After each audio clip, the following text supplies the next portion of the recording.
And we are live. Hi, everybody. Hey, everybody. The single eye. always look to the single eye. There's two. Two eyes. That's Yeah. upon the Horus eye zone. Can we get a mic check from the chat? Can you hear Colleen in the very background?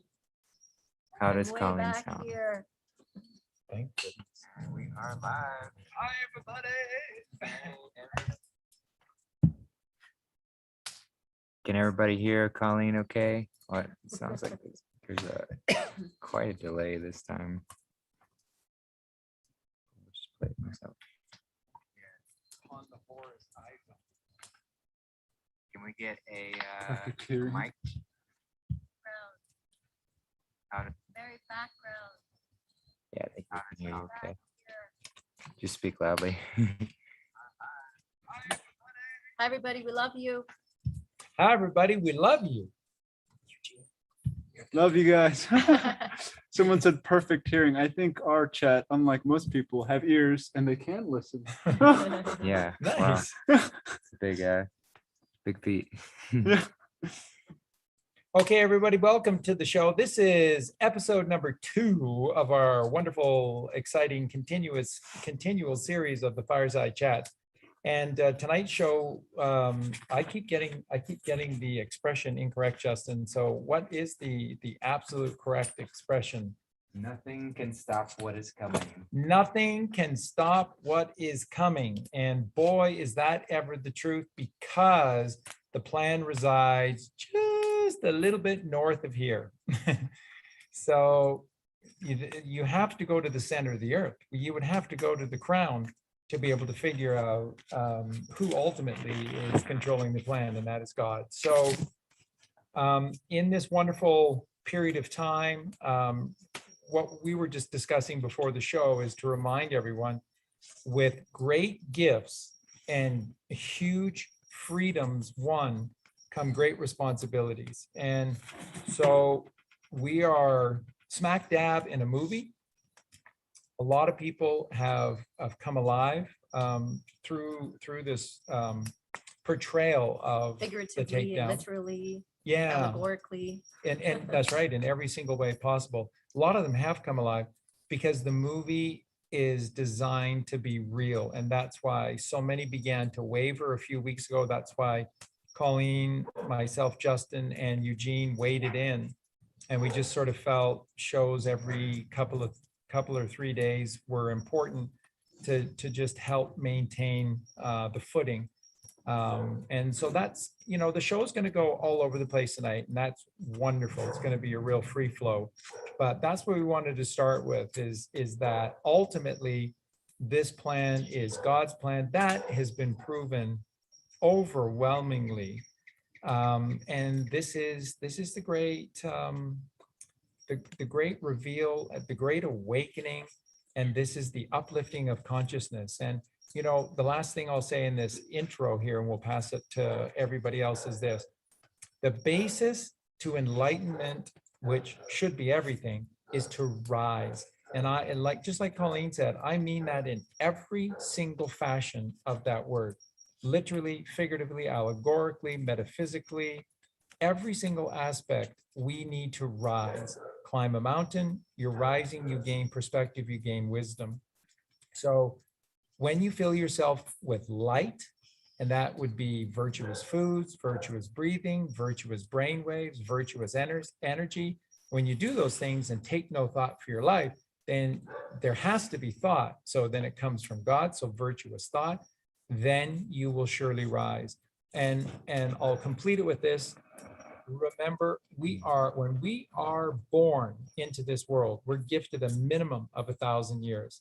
And we have simply been taught by evil people to squander this life in every single way possible. And there are an infinite number of ways to discuss how we're squandering our life, but we're squandering our seed. and a minimum of 1,000 years. And what you do with those 1,000 years, you can parlay those into eternity if you play your cards right. And there are 52 cards in a deck. So with that, let's welcome everyone to the show. Justin, Eugene, Colleen, and yeah, you guys weighed in. Nothing can stop what is coming. The fuse has been lit. Yeah, I mean, this is truly, it's God's plan. So of course, nothing can stop what is coming, because this is the shift that's been written. It's coming. So it's more than, as Q said, it's more than just a catchphrase.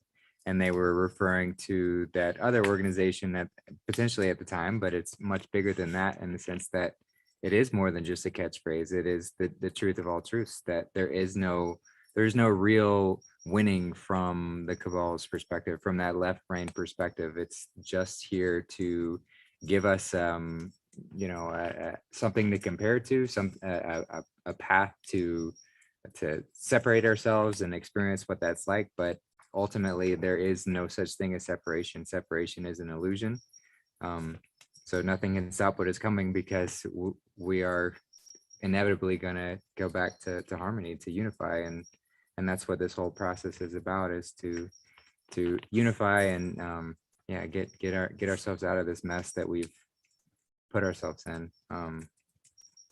But yeah, it's fun to be here. And just a quick housekeeping note. I'm gonna try and look at the chat, but I can't see or interact with it that well. So just wanted to give a heads up.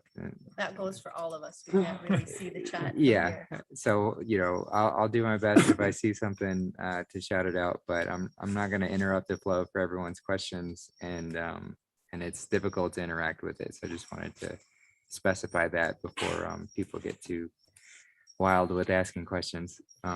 But yeah, that's all I got to say. I'll do a quick interjection. Is that eventually we'll be moving up upstairs to a new terrazza, and it'll have a lot more light above, which will help to be able to see with things like that. So it'll be great. The other thing I was just going to say is that if you look behind where I'm sitting here, this would be me waving my hand. Just if you can see Eugene, just behind Eugene is a gigantic tree, and it's actually herba buena. No, it's basil. Oh, is this basil? This one is basil. Okay, that's right. This one is basil, and the fragrance is incredible. The flowers are amazing, and our birds love them so much. And the taste is delicious. So I do this every single day. And then just behind that is mint, and the mint is stunning in Mexico. It is so flavorful. It's great. But I wanted to point you to these two globe trees that are back here. I guess one is behind Justin and the other one is here. This tree that you're seeing is called chaya. And the leaves are just like spinach. And so, you pick your dinner from a tree. It's quite cool. And what they say is that it's the Mexicans call it a superfood, and that it's 10 times more powerful, potent than is spinach. For And iron. For iron and various other things. And it is really, and it makes so many great things, including Beverages. yeah, that's right, the Soups. sort of the water Mhm. that they make with it. And in the Yucatan, it grows like everywhere.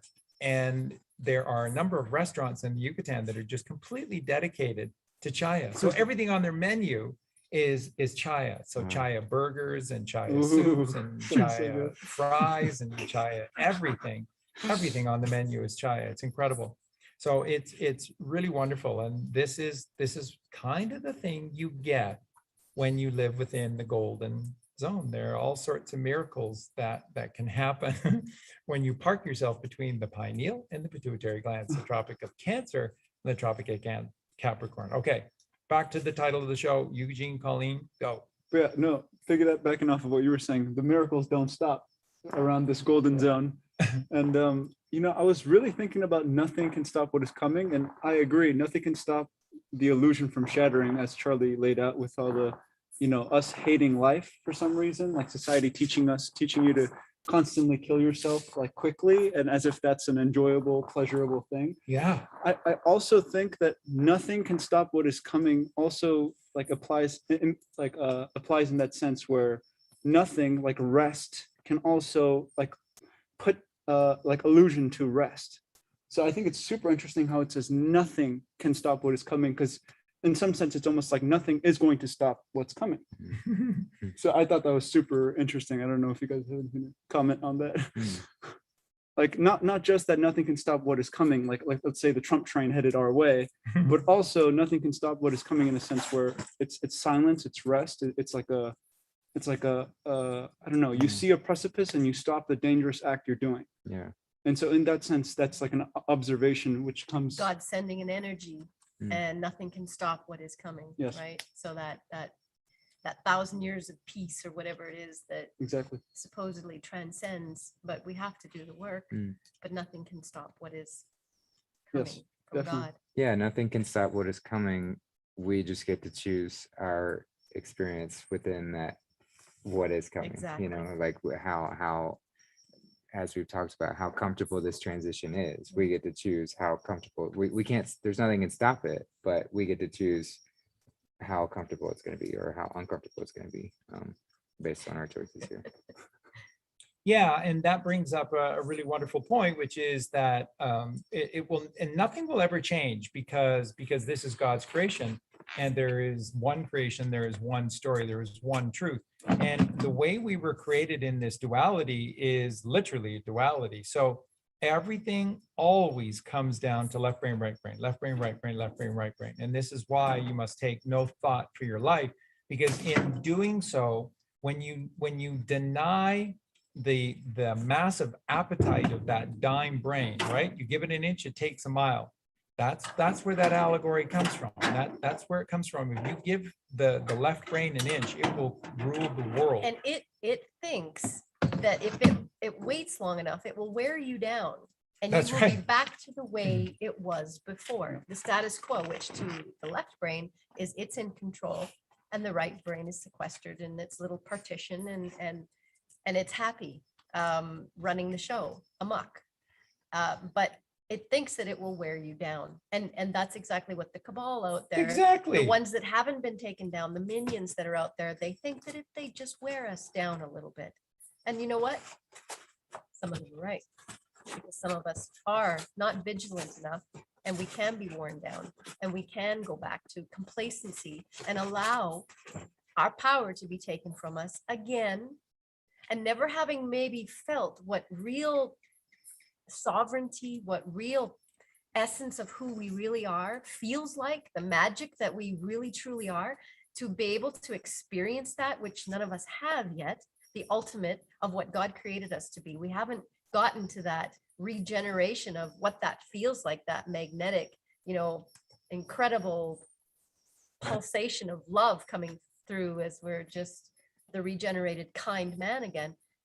Wow. So we haven't felt that yet. And so we haven't gotten to that space. And it would be fairly easy for many of those people out there to be worn down again, and to be lied to and to be tricked and like on the Matrix when what was that dude's name? The steak eater. Yeah. He's just like, I want to taste steak again. Exactly. Even though I know it's not Yeah, real, yeah. and he was willing to give up everybody. Exactly. And I think that's what separates a wise man and a fool. It's like a fool will like keep making the same mistake. He won't ever learn. And That's so he sees the danger in it. And then when the conflict comes around again, he just doesn't learn from it. There's nothing different. There's no growth. Whereas the wise man, I would even say a wise man doesn't even have to make the mistake. He can almost see other people make the mistake and not make it for himself. But yeah, no, definitely. And that's brilliant that you bring that. And Colleen, you're absolutely right. And thank you for interjecting with that. And Eugene, you're so right. Think about the incredible song by the Doobie Brothers, What a Fool Believes. Number one hit single. Everybody knows the Michael McDonald voicey falsettos on that. And Kenny Loggins wrote the lyrics. Michael McDonald wrote the music, and they wrote a lot of songs together that way. Can you just give us a little Sample. What a fool believes, deceives. The one I had the power to reason away. Hey, there's my Michael. To reason away. Thank you. Someone, somewhere and long ago. Yeah, Michael McDonald. So in the song, What a Fool Believes, the wise man has the power to reason away. and essentially, all that wisdom is common sense. This is what all of the greatest minds in history have always reminded us, is that when you peel everything back, at the end of the day, the true gurus of our time are the ones that possessed common sense. And so once again, this is why everything is about rising, because when you rise literally, metaphysically, allegorically, symbolically, when you rise, you're gaining altitude, and altitude gives you perspective, and then perspective puts you above the horizon, upon the level. When you have, this is why we teach this. This is why it's so. This is exactly how it works. The higher you get, and the more you look down upon the level, the more you see of God's truth, and it literally works that way. Why do you think that when these are rats and they love being underneath the ground, why is it that basement suites, basement apartments are cheap of the cheap, and that's where virtually most people live, especially when they're starting out, is actually beneath the ground in the blood red soil and the blood red rocks? And why do they make purposefully, higher you go in a building, more expensive, and the penthouse suites, well, forget it, you'll never be able to afford a penthouse suite, because they don't want you having any perspective. The more you rise, the more you see. The more you see, the more truth you possess, the greater level you possess, which is common sense. And then suddenly it happens. And that is this translucence. This is this awakening that begins to occur. And then the wise man has the power, but not because you read this book and that book and every other book, and you listen to everybody else under the sun. Is because you simplified your existence, you simplified your eating, you simplified your breathing, you simplified your thought, you simplified the process of how your mind functions. Everything became simpler to you, and then you begin to elevate. That's wisdom. That's what it is. And they always want to tell you that you need this big IQ. And all their intelligent quotients examinations, all they do is always test and reward he who or she who can regurgitate shit. And virtually nothing on those tests is truthful. So all you're doing is you're regurgitating lies. Yeah, who's the best trained dog? Exactly, Pavlov. You know, and then you raise to the highest of the doghouse, which is still the outhouse, because they never let you in. So they're literally weeding out all the right brainers. They're weeding out the artists. They're weeding out creativity. Exactly. Same thing with the education system too. You know, like people get like masters and PhDs and all these sorts of things. It's like, well, that only proves that you were able to memorize the things that they told you have to memorize. Yeah. So you're a better trained dog than other people. So you're able to follow orders. Yeah, follow orders and make it further, because you've already proven that you're willing to spend all this time and energy just participating in the system. Sell your soul, in other words. Yeah, exactly. And the odd one that does exceptionally rise, that has this different way of thinking and is incredibly intelligent, they seek those out too. Yep. And then they know how to chop the head off of those ones, because you can't have those rising above. Yeah.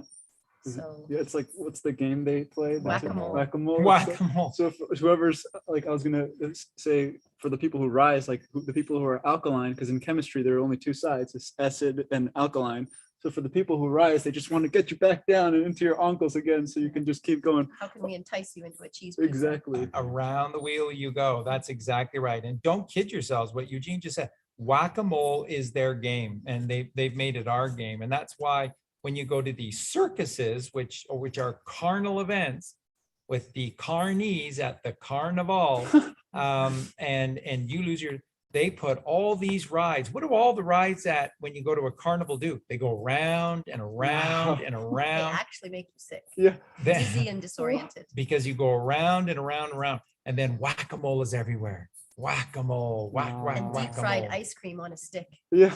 And then the funny thing is about how clever they are is that, you know, at the carnivals, you can for $1 or whatever it is, God knows what it would be now, but you get 3 balls or 1 ball, and you have to throw it and knock down 3 milk bottles.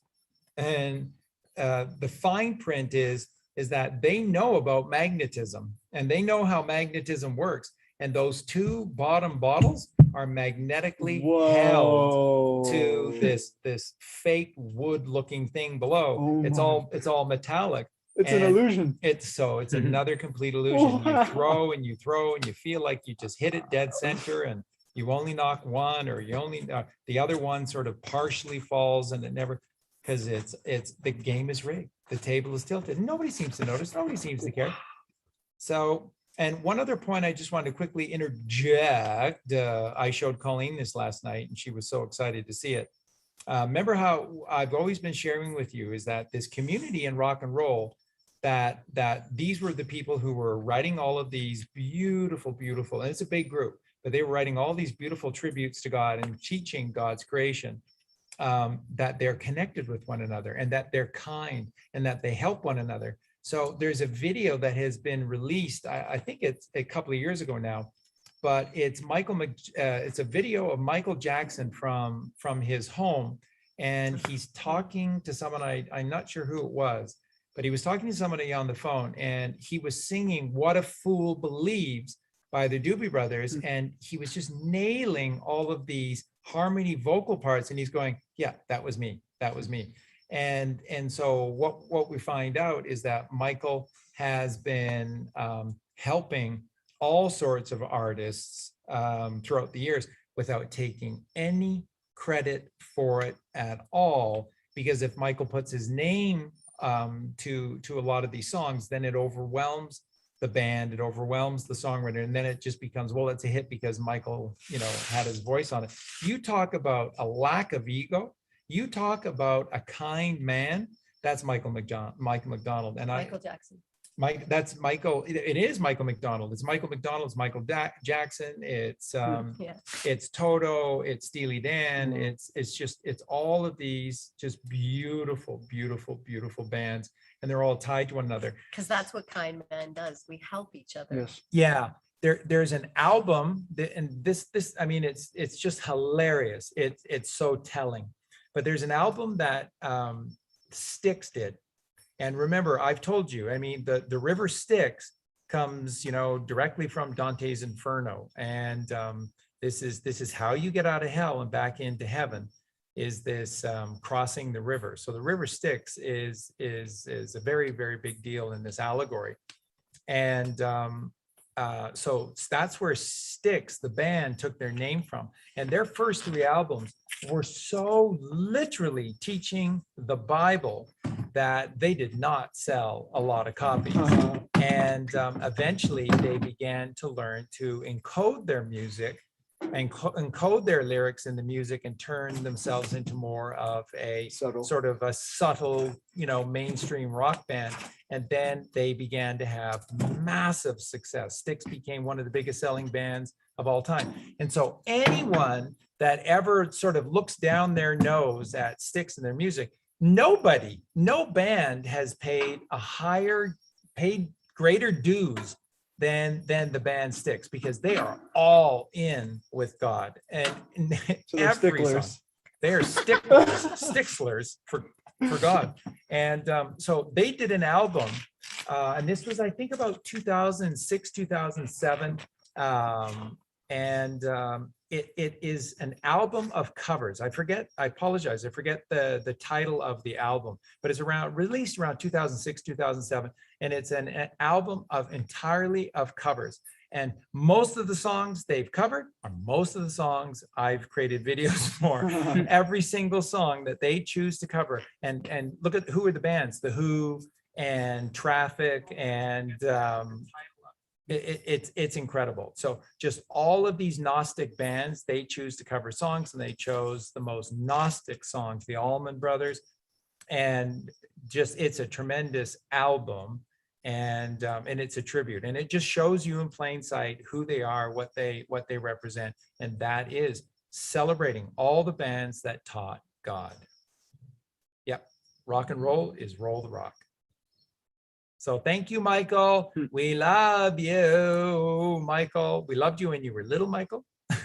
We loved you when they were attacking you, Michael, at Never Never Land. And we love you behind the scenes, Michael. And we've never doubted, Colleen and I have never doubted you for a second. And because we know what you stand for. All the great artists, whether they're painters, sculptors, writers, songwriters, musicians, whatever, all the greatest artists always leave everything on the table. They leave nothing behind. And so you know who they are. And that's why I always share with everyone, growing up, my best friends in the world were all of these bands, were all of these writers, Professor Tolkien and C.S. Lewis and Agatha Christie and To be surrounded by greatness, right? Yes. Exactly. Passion. And And no I regret. knew them. They were my friends, and I knew them because they wrote their heart and soul. When you write meretriciously, you're writing from your heart and your soul, and you lay everything on your sleeve. You open palms open outward, because you have nothing to hide, nothing to conceal. That's what this is all about. It's not about concealment, it's about revealment. It's openness, because openness leads you to awareness. And that, again, another reason why no one can stop what is coming, because the Q team, the White Hats, have done an amazing job about making all of this righteous and pure, and about the truth, and about God, and about, I mean, Negative 48 coming out and talking about Lord and Lady Christ, bringing credence to what we've been trying to share to you about Jesus Christ and about Mary Magdalene. Look at what the Catholic Church attempted to turn Mary Magdalene into. They tried. They tried. Yeah. And it won't work. So it's just this rising, which leads to this awareness, and it's about doing your best, which is merit, and this meretricious way of life, not celebration of mediocrity. It's a celebration of greatness. Yes.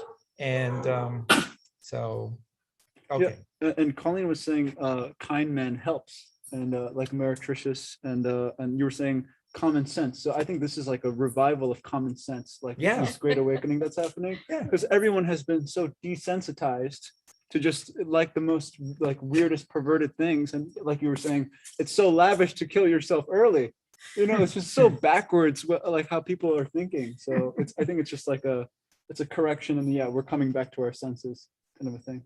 We are. Brilliant. And not having to go to the other end of the spectrum, we can come to the middle and live our balanced life, right? Yes. Which is another thing we were talking about today, which is that Beautiful. there is no middle ground unless you make it, because we live in a duality. So this is the danger. And we're going to bring Shunya Murti back into this in just a moment, which is, Krishnamurti, and it's all of, and it's the Yogananda. It's all of these wise souls that go deep within themselves. But we live in a duality. So if you're not fully with God,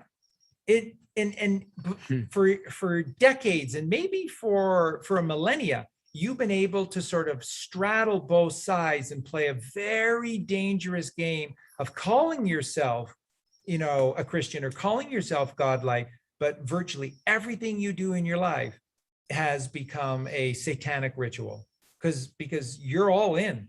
You're all in, like all those people. It's one thing to inoculate yourself, to get the jab for yourself, but you have to do this to your kids. When you are an ignorant fool and you apply your ignorance beyond just yourself, that's when it becomes a crime. That's when it becomes far more than just, you're a fool and what a fool believes. You're a monster.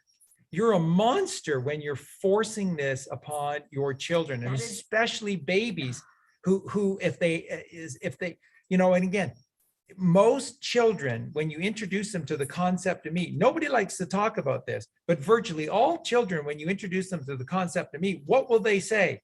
Ooh, I don't want this. Ooh, what are we doing?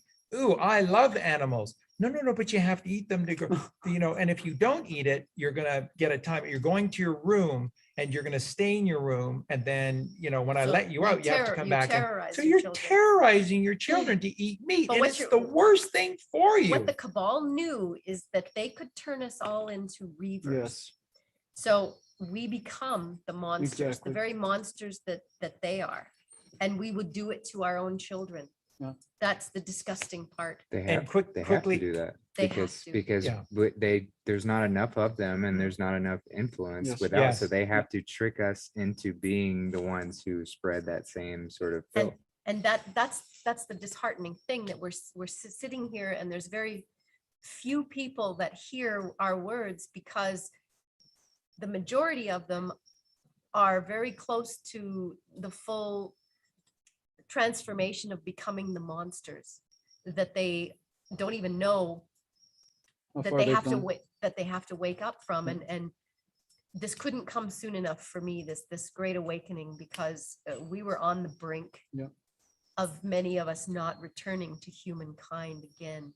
And just take that scene where you're forcing your kid to get a vaccine, like against their will, most likely. And you can look at the videos, right? Yes. oh, They're everywhere. It's literally because that's what the Canaanites are doing. They're taking these kids, forcing them against their will, and just completely mutilating them, just violating them. And so the Canaanites are basically just making you MK Ultra, yourself, and your kids. Like, it's just that simple. And then like you were saying, they're turning them into reavers. So they become like them, and they don't know who they are and who God is anymore. So and just to quickly clarify again, to some that maybe don't know, didn't watch our shows on Firefly, and what a reaver is. The reavers are these human beings that got manipulated by society and eventually through pharmaceuticals. I mean, wow, that's the Firefly movie that was done because they canceled Firefly after the 13th episode, the Christ episode, in when it was on Fox, had incredible viewership in its first year, and they just quickly got rid of it because they were teaching and telling the truth. And so in the movie, which is called Serenity, which is the name of Captain Malcolm Reynolds' ship, Serenity, which is stillness and silence, by the way, peace. And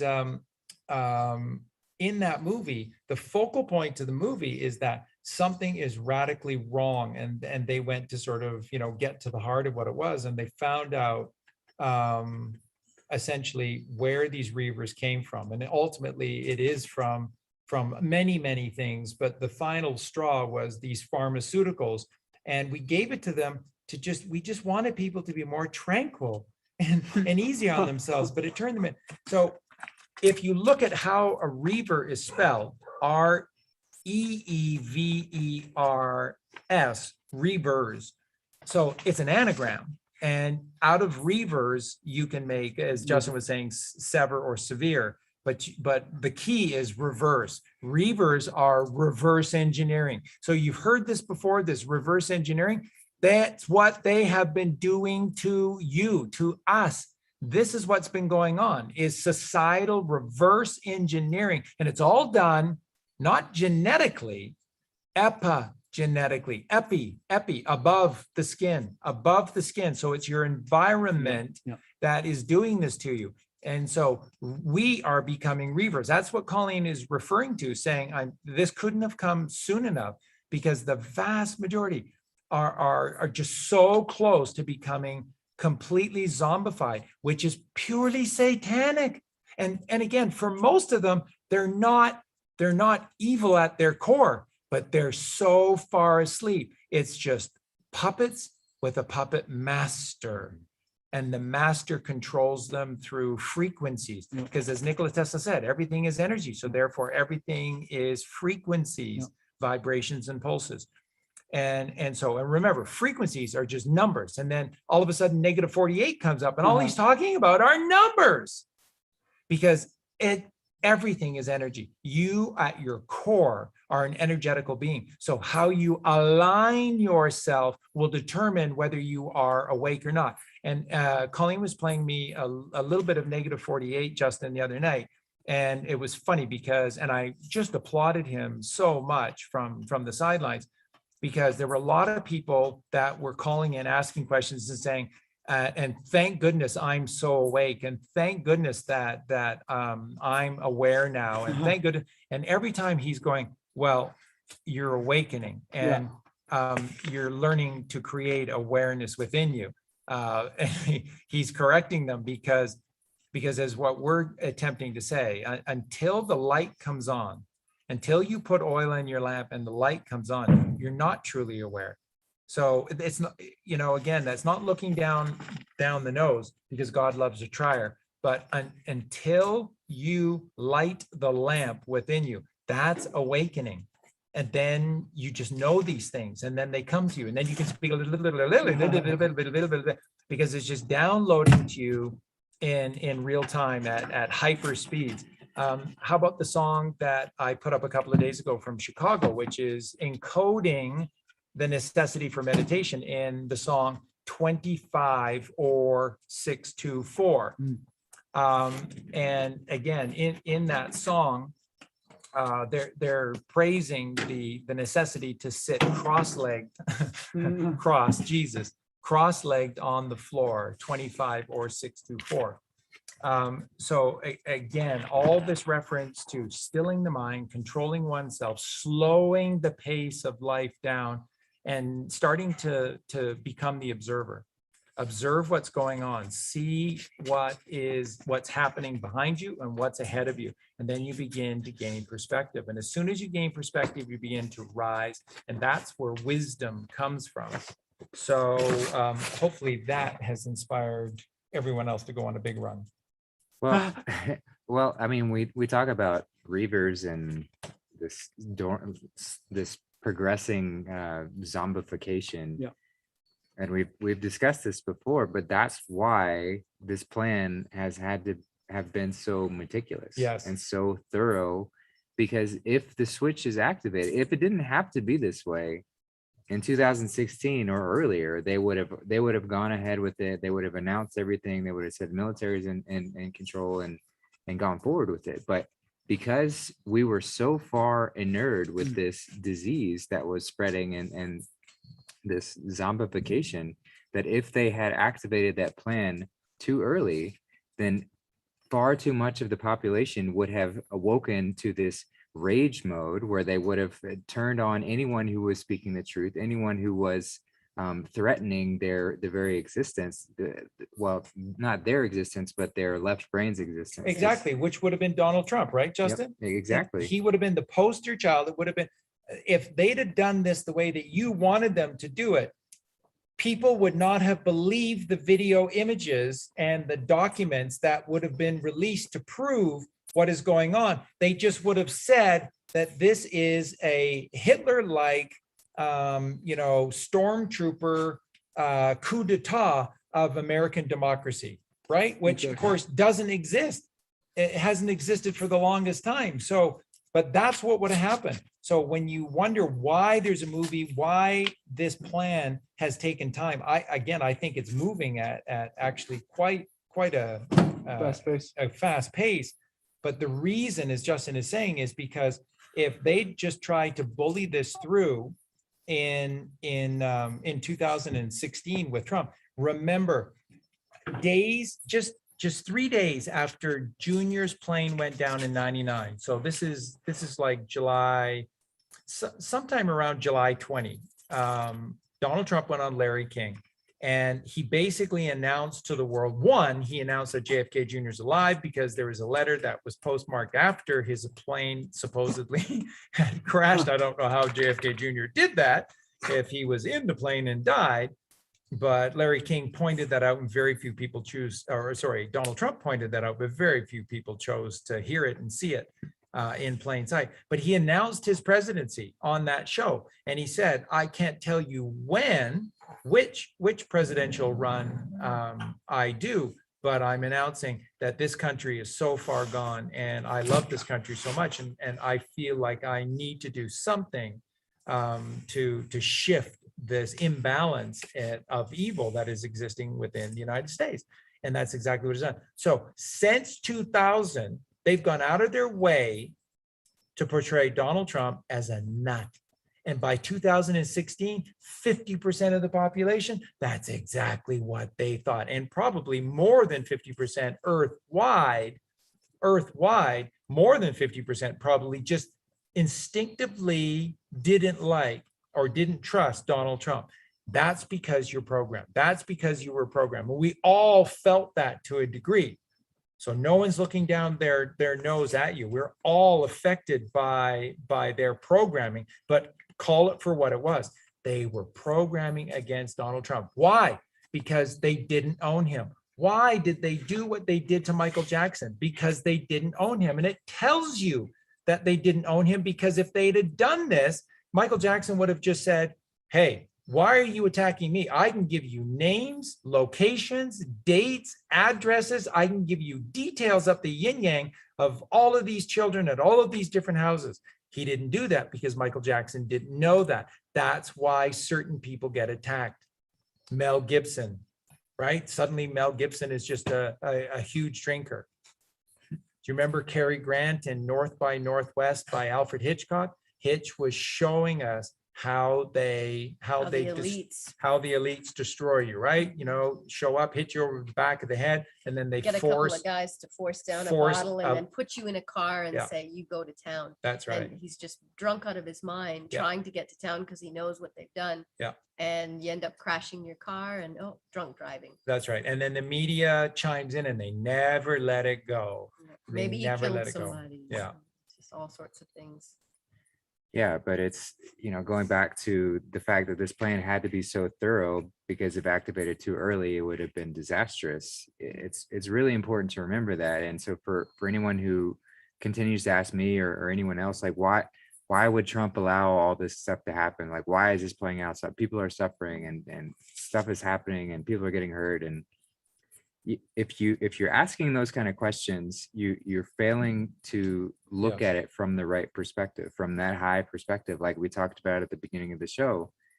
Take a higher look and see that if this happens too quickly, then all is not, and nothing can stop what is coming. It's not going to change the trajectory, but again, we get to choose how painful this experience is. Exactly. And so if it is done too hastily, then it becomes very disastrous and much more chaotic and much more deadly and gruesome. So anything that anyone's complaining about now magnifies 100-fold if it's not done correctly. So everything that's being done is calculated. It's done in the precise way that it needs to be done, and we just have to see that this is God's plan and it is happening for a reason.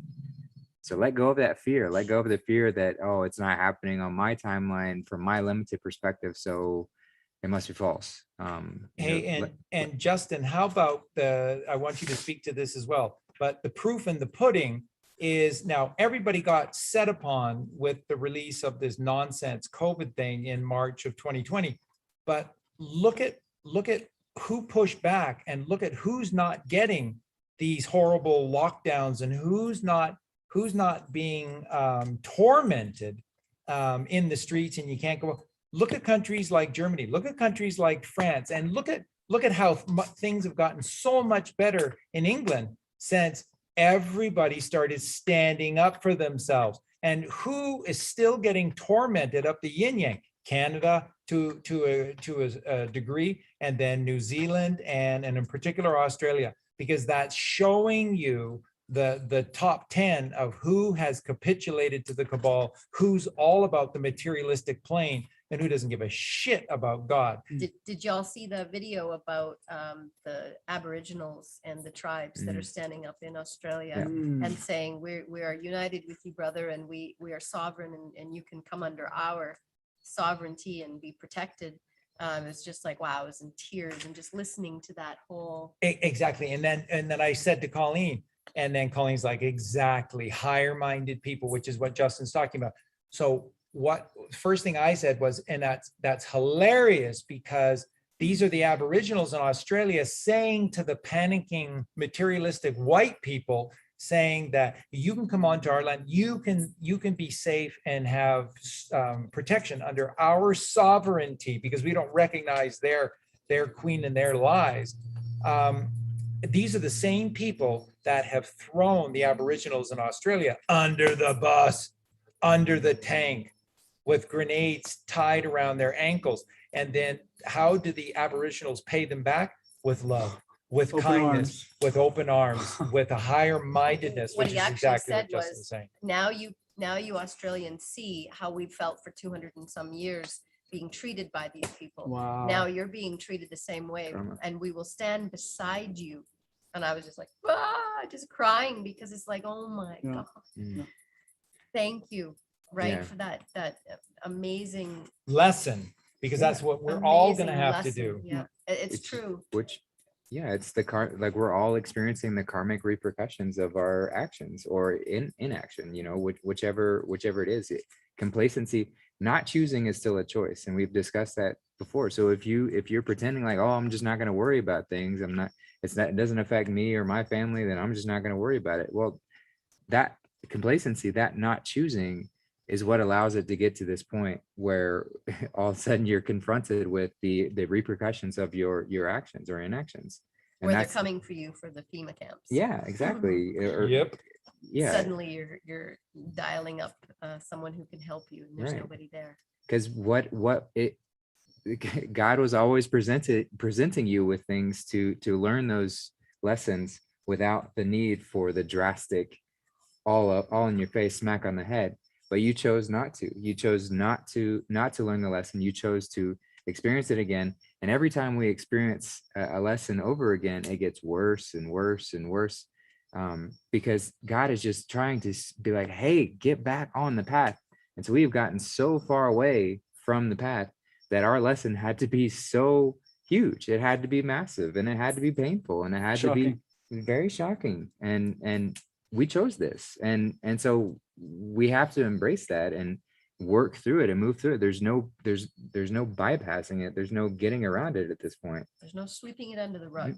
No, Because no, it just no creates a more. bigger problem. And speaking of sweeping things under the rug and karma, I feel like Trump almost served as a role of a detoxing agent to like everyone. Like there were so many toxic people, as Charlie was saying, just when they see Trump, they're triggered immediately.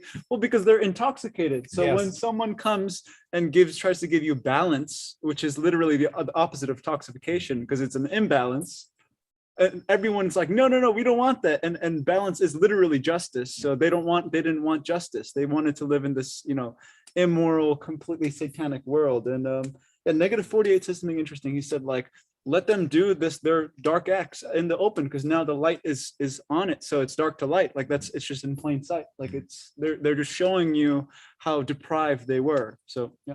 Exactly. Yeah, that's right. The brilliance of accepting God into your life is the wisdom to see the truth in every single moment, because you're becoming the light of the world. So when darkness has the balls to present itself before the light of God, all that they do is reveal themselves. That's why this is called the great reveal, Yeah. because there's nothing that they can do. Nothing can stop what's coming, Yeah. because demons going to be demons no matter what. Yes. And when they present themselves, when they attempt to sugarcoat it, no longer will you fall for the illusion, right? All it is at the end of the day is this little Zionist fake Jew behind the curtain in The Wizard of Oz with a big voice telling you better get out of my way or else, you better do this or else. That's all it is. It's just a man with a microphone or a megaphone behind a curtain, and you fall for it. God said brain, you thought he said rain, and you ran for cover. Be the observer. Slow your life down. Take a load off of Fanny and put the load right on God, and then start to become the observer. And this is a perfect moment after all of those wisdoms that you guys were sharing to bring Shunya Murti back into the conversation. And we were talking about it on last week's show as well, and how what he is teaching right now, how it really just ties in everything that Colleen and I have been attempting to share for the last 3 years, which is that you're coming into an astrological reality. So you saw it last December at the winter solstice with the unification of the Father and the Son, Jupiter and Saturn, the Father and the Son. They became one light. They became one light. You can't fake that stuff. That's real. That's God. And this is this unification. And so what it just means is you can't straddle the fence any longer. And so I'll ask Justin and Eugene to just speak to this concept that we're entering into a reality where it's either or. And remember, or is the gold. So either is to opt out. So you're either all in with gold, God, or you're all out in the outhouse. And you don't want to be in the outhouse because that's the root Muladhara chakra, and there's no gold there. It's the time of choosing. I mean, the Bible talks about harvest. This is harvest. This is where, I mean, part of this dualistic experience is to experience the duality, but you have to choose. You have to choose in order to experience it fully. If you're just lukewarm, if you're just straddling the fence, God will spit you out of his mouth. And that's part of it, because there's no true experience gained from this half-ass kind of complacent attempt to, play the game. If you're going to play the game, play it right and go to the right or go to the left. And as I've said before, if you choose that path, like, good luck to you, because you're my enemy, and everything in my existence will be to remove you. But play the game, choose your path. And so now we're being forced to make that choice because we've sat so long in this complacency. So everything that's coming to us is designed to make a decision one way or another. You could decide, do I go further into this fear-based reality where I'm putting on 7 masks and injecting myself like 100 times before I feel like I'm okay, but no, that's not enough, let's do some more, and let's continue going down that fear path, and oh yeah, let's berate anyone else who's not on that fear path. And that's a choice. Or you can choose to return to our birthright and what we're here to do, which is, as children of God, we're here to experience this physical plane and come and reunite with our father and mother, and come back to this, this perfect union, complete the marriage, and we get to choose, but there is no not choosing. Not anymore. And that's that what time is Justin has done. been saying. People have been straddling the fence for far too long. And now God is just simply saying, I have moved the left and the right path so far apart that there are no gymnastics that you can do to maintain this any longer. So you are going to fall, and then you have to choose. That's what this is. This is that time of choosing. Go ahead, Eugene. Yeah, no, I think it's perfect that you were talking about the harvest, because I remember Gospel of Thomas saying, like, let the weeds grow, like, don't take out the weeds right away. Let the That's weeds right. grow so they're conspicuous, and on the harvest day, then we can take it all out. That's exactly what's happening right now. And it's so Yeah. funny that we're in front of a fire right now, because it's like the perfect metaphor. Like, the fire is coming, like the baptism of fire is coming, whether you like it or not. And that's like plasma or radiance. It's all the same thing. So when you're in the light, what are you going to do? Because it's going to completely destroy all impurities. Like, only what is pure, only what is one with the element will remain. So, and that's like the whole metaphor of, like, get gold, buy gold from me. Jesus saying, buy gold from me. Because yeah, you only want to subscribe to the eternal things, no more space for death. Yeah, the vast majority of the world have become Death Eaters in every single sense: death of thought, death of breath, and of course, death of food. And And the wow. story never ends well for Death Eaters. No, They usually die. So Right. that's right, and painfully. So I mean, that's what the samsara has just become for people. We have become so good at failing at this game that virtually where we're at now is that you're 60 and good luck if you get very far past 60 at this point. That's how bad it's become. And so your life is to be born, is to grow, to become sick, to start dying, and then die, and then you come back around the wheel, and you are, and in this case, you're no longer born, you're birthed back into what your vibrational energy is attracted to, which is the Maritime Admiralty law system of the Catholic Church, which is the Phoenicians, which are the Canaanites.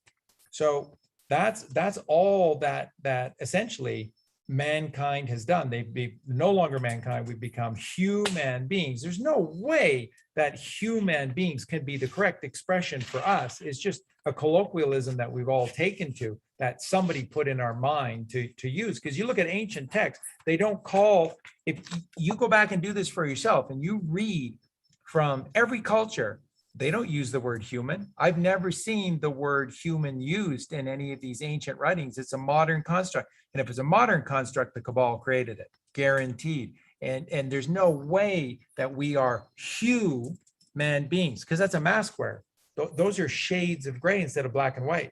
Everything should be crystal clear in black and white if you just have a little bit of perspective. So yeah, that's a really great analogy, and that's where the vast majority are. And Shunyamurti, and I know Eugene can elaborate on this further, but the brilliance of Shunyamurti is what he's teaching his folks. Now, he's not saying anything that I've heard. He's not saying anything about Q or white hats or whatever. He's acknowledging that there is an action afoot, and that the action is a godly action, and that this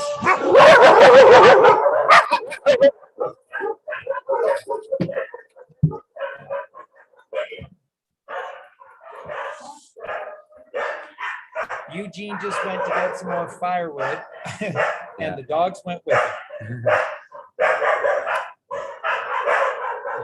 But you've heard how good the dogs have been all night. The little barking you've heard are dogs in the area. They're not ours. Our pups have been so wonderful. Yeah, they have been great tonight. So, but just getting back to that, what Krishnamurti is or Shunyamurti is saying is that in this moment, this is all about a choice, that you're no longer being allowed the luxury to try to play it safe or attempt to find a middle ground, and because and here's what Shunyamurti said, and I just loved it so much because I love hearing the truth.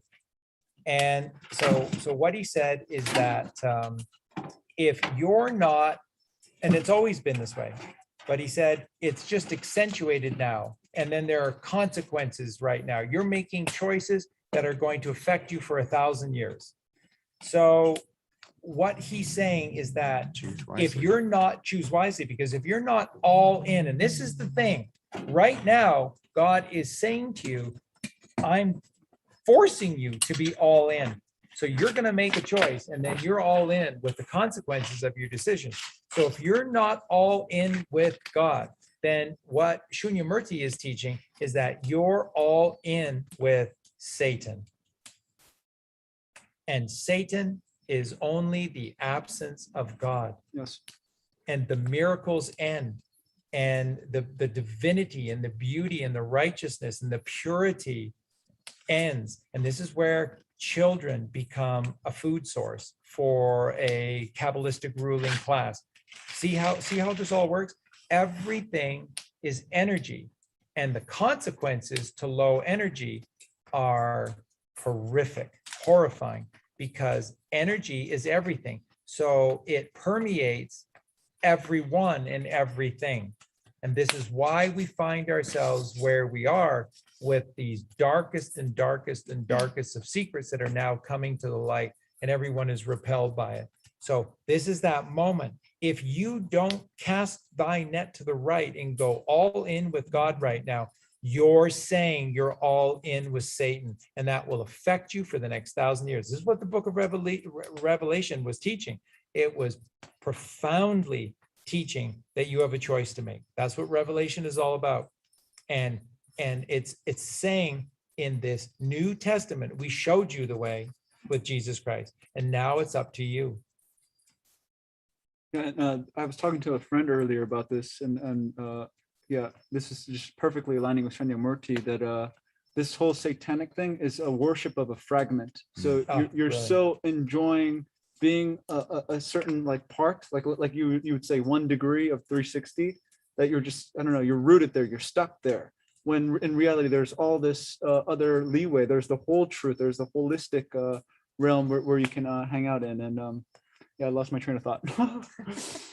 No, just keep following it, because that's brilliant. So what Shunyamurti is essentially saying is that if you don't cast thy net to the right and go all in with God right now, then you're a fractal. So you are one aspect of the 360. And then what he said to that is that you've got dime store logic, dime store reason, and therefore dime store wisdom. And he said, you're going to be stuck with your dime store reality. And the dime store is the 10% left brain, is the carnal reality. And that is going to be your reward for the next 1,000 And years. that's the 10% that God says, tithe to me. Yeah. Give it to Yep. God. Give God that 10%, because Lord knows I've been fighting that ego for so long and it ain't working. I Right. got to give it to God. Yeah, that's right. And I remember, can't do it on my Yes. own. Yes. nowhere in the Bible does it say tithing, whatever you think that means. The Bible makes it so clear that it's the carnal beast of your left brain. I mean, it literally makes it just whack you over the head. It's the dragon, it's the beast, it's the carnal monster of your left brain. But what it's saying, never in the Bible does it say, give whatever this is to a church. Never says, give whatever this is to a priest. It never says that. It says one thing and one thing only when it talks about tithing. Melchizedek is this: it has to be given to God, and it's something that only you can do. And what are we teaching you? God is stillness and silence within. God is within. What does Jesus Christ teach you? That the kingdom of heaven is within you. So when you go within, the only way to go within is to calm the insanity, which is the chaos of the left brain. That's paying the ferryman the dime to cross the river. You cross the river through meditation, and that's paying the dime, because the casualty is your left brain. The left brain can't exist in the right brain. So when you spend your existence casting your net to the right, you don't suffer from an ego, regardless of what anyone attempts to tell you. You can't suffer from the ego if you're constantly casting your net to the right, because there is no left and the right. And look at the word surrender. Yeah, exactly. It's How many 19, by the Rs? way. It comes to 19. I remember Wow. 48, negative Okay, 48. so surrender has 3 R's in it. R is action, right? R It is the is the- Kundalini rising. Is the rising. And so it's the only way to give your ego the Yeah. balance that it needs, is to give it to God. Yeah. Surrender So it. Sue, Because we're so stubborn yeah. in And that left brain. and remember, from Latin, Sue is you in plural or in multiples. So the many, double R, SU double R. And what do we teach you about when there are 2 letters consecutively? Take a look, because when there's 2 letters, it means you need to use 2 of your eyes. You need to stop your physical senses and take a hard look at what's being said. Because when 2 letters in a row, stop and look and listen, hear and embrace is what's being said. So Sue, you, double R, which is rising, powerfully rising within yourself into the E, which is the ether, where there is no end. There's just, trying to get out of the physical. And then ER, which again you can look at as, in the ether rising, or RE, which is rightfully establishing yourself at the right hand side of And God. SUR is south. Sur is south. And so you're at the south end. You've hit bottom. Uh-huh. You've got to give it to God. You are so You have far from nowhere the to North go Pole. at that point, but up. Yeah, Yeah. but that's why I always remember Charlie talking about survey, because it's south view, which means you're standing at the top. And then, yeah, so surrender. And then, yeah, render unto Sir. So kind of give it up too. And at the same time, I remember Jesus saying, like, rest in my yoke, for it is light, or Yes. something. Yes. And that's exactly it. It's like, just give it unto him, because again, his burden is light. Like, it's Literally. yeah. Photonic light. Yeah. I can handle this magnetically. Exactly. That's what the ascended masters are all saying. And then that's all that any one of us ever need to simply do, is to simply take a load off Fanny and put the load right on God. That is to take the load of thinking that you are in charge of all of this, and that it's up to you without any truth in your life, right? Because that's what schools exist for, is to eradicate any form of truth and just to make the kingdom of this false heaven just nothing but lies, which is satanic, which is Satan. And that's what this is all about. So that is the opposite of surrendering. It's surrendering is letting go and rising, letting go of the weight, and then you rise. And what the society tells you to do is bear these weights, Yep. is to staple them to you and to make them badges of honor. Exactly. And I'm wearing a mask. yeah, yeah. I got the jab. Did you get the jab? Yeah. I got the jab. Look at this scar. Look at that scar. I got this injury back when I did this. When no. I'm more of a victim than you know. Exactly. I got this victim card. But I mean, that's again the fragmentary thing, because I'm holding on to this lie, and this lie makes me special because I don't want to be the whole truth. No, I don't. I want to be deceived, and because I'm deceived, I get some number. Satan, will you reward me? And that's that. This is what Shunyamurti is simply saying, is that this is the path that you follow, and that at the end of the day, you're just looking for a handout from anybody, and it doesn't matter who. So Satan, can you help me out here? And he's like, yeah, I got a lollipop with your name on it, always, yeah, because it creates the wrong kind of cavity.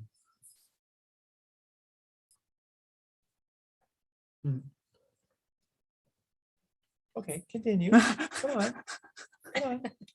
So what we're saying is nothing can stop what is coming.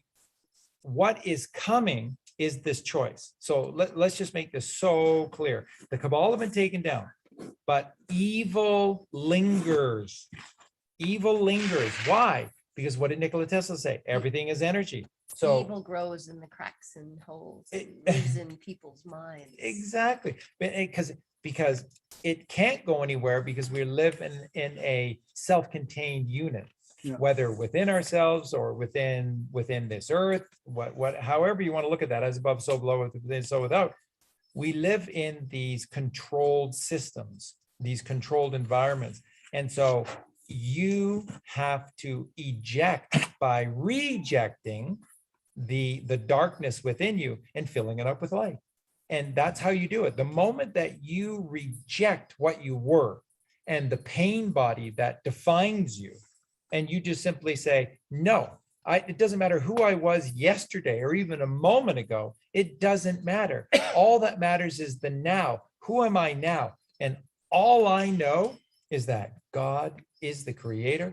He is a genius. And when we fell, instead of being angry with us, instead of falling out of the singularity of heaven, we only ever took nourishment from the right brain through the thought of God. And we fell into this hell upon earth, which is the duality. Instead of hating us, he loved us so much, he gifted us a mother. And then he gave us the child of all children to show us the way. And that is the Christed one. And every single culture on earth has a Christed child. Every one. There isn't one. There isn't one. They tried to tell you that this Christianity thing is just, based in and around the Mediterranean. Well, that's only because any kind of references or books that have come out of antiquity have only come out of the Mediterranean area. But if you do your own research and you begin to look at the far reaches of this earth, they all talked about this one story. They all talked about the gift of the mother, and then this raising of the child, and this child would not be stopped and would become eternally showing us the way, because he is the light of the earth. And this is what's happening, and this is what you have to do. This is what this is all about. Saying no to the cabal doesn't end this.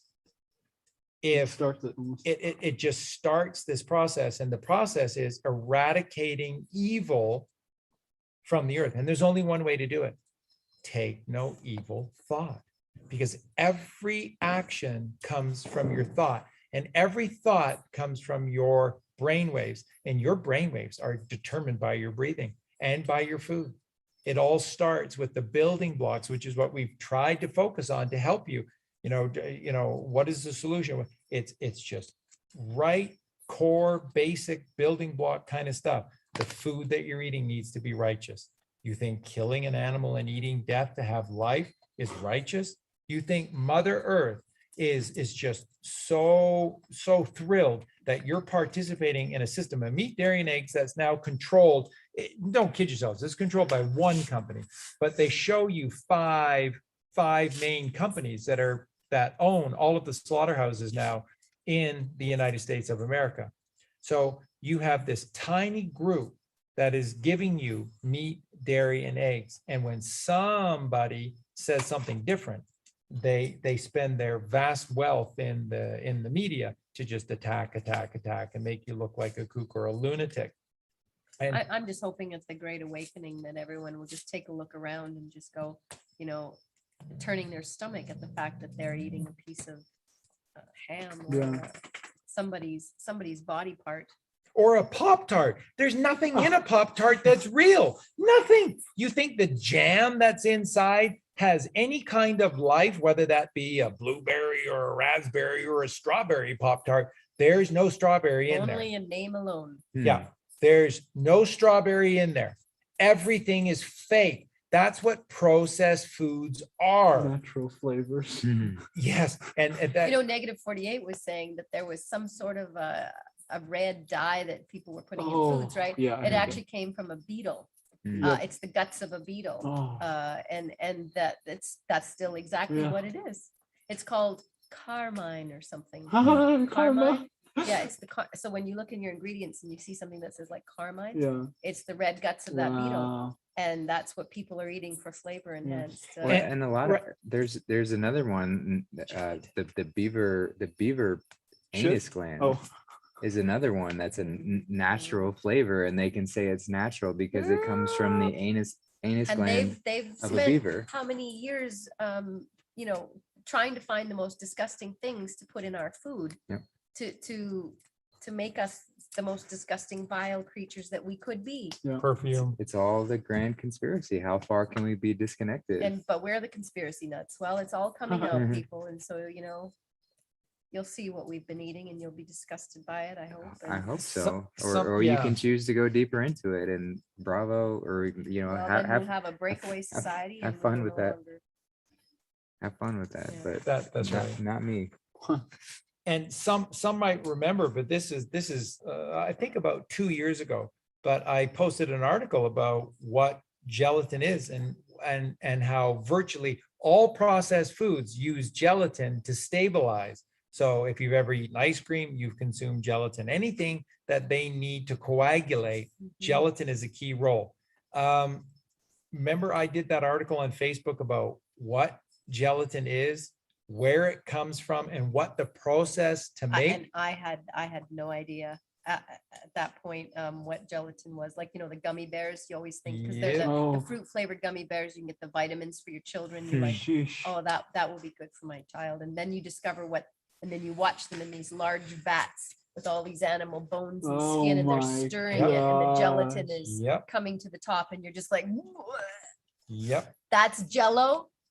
That's the kids' Jello. Yep. Those fuckers have been feeding us disgusting pieces of flesh of all sorts of creatures and laughing at us. And you're shocked that McDonald's has human DNA in their burgers.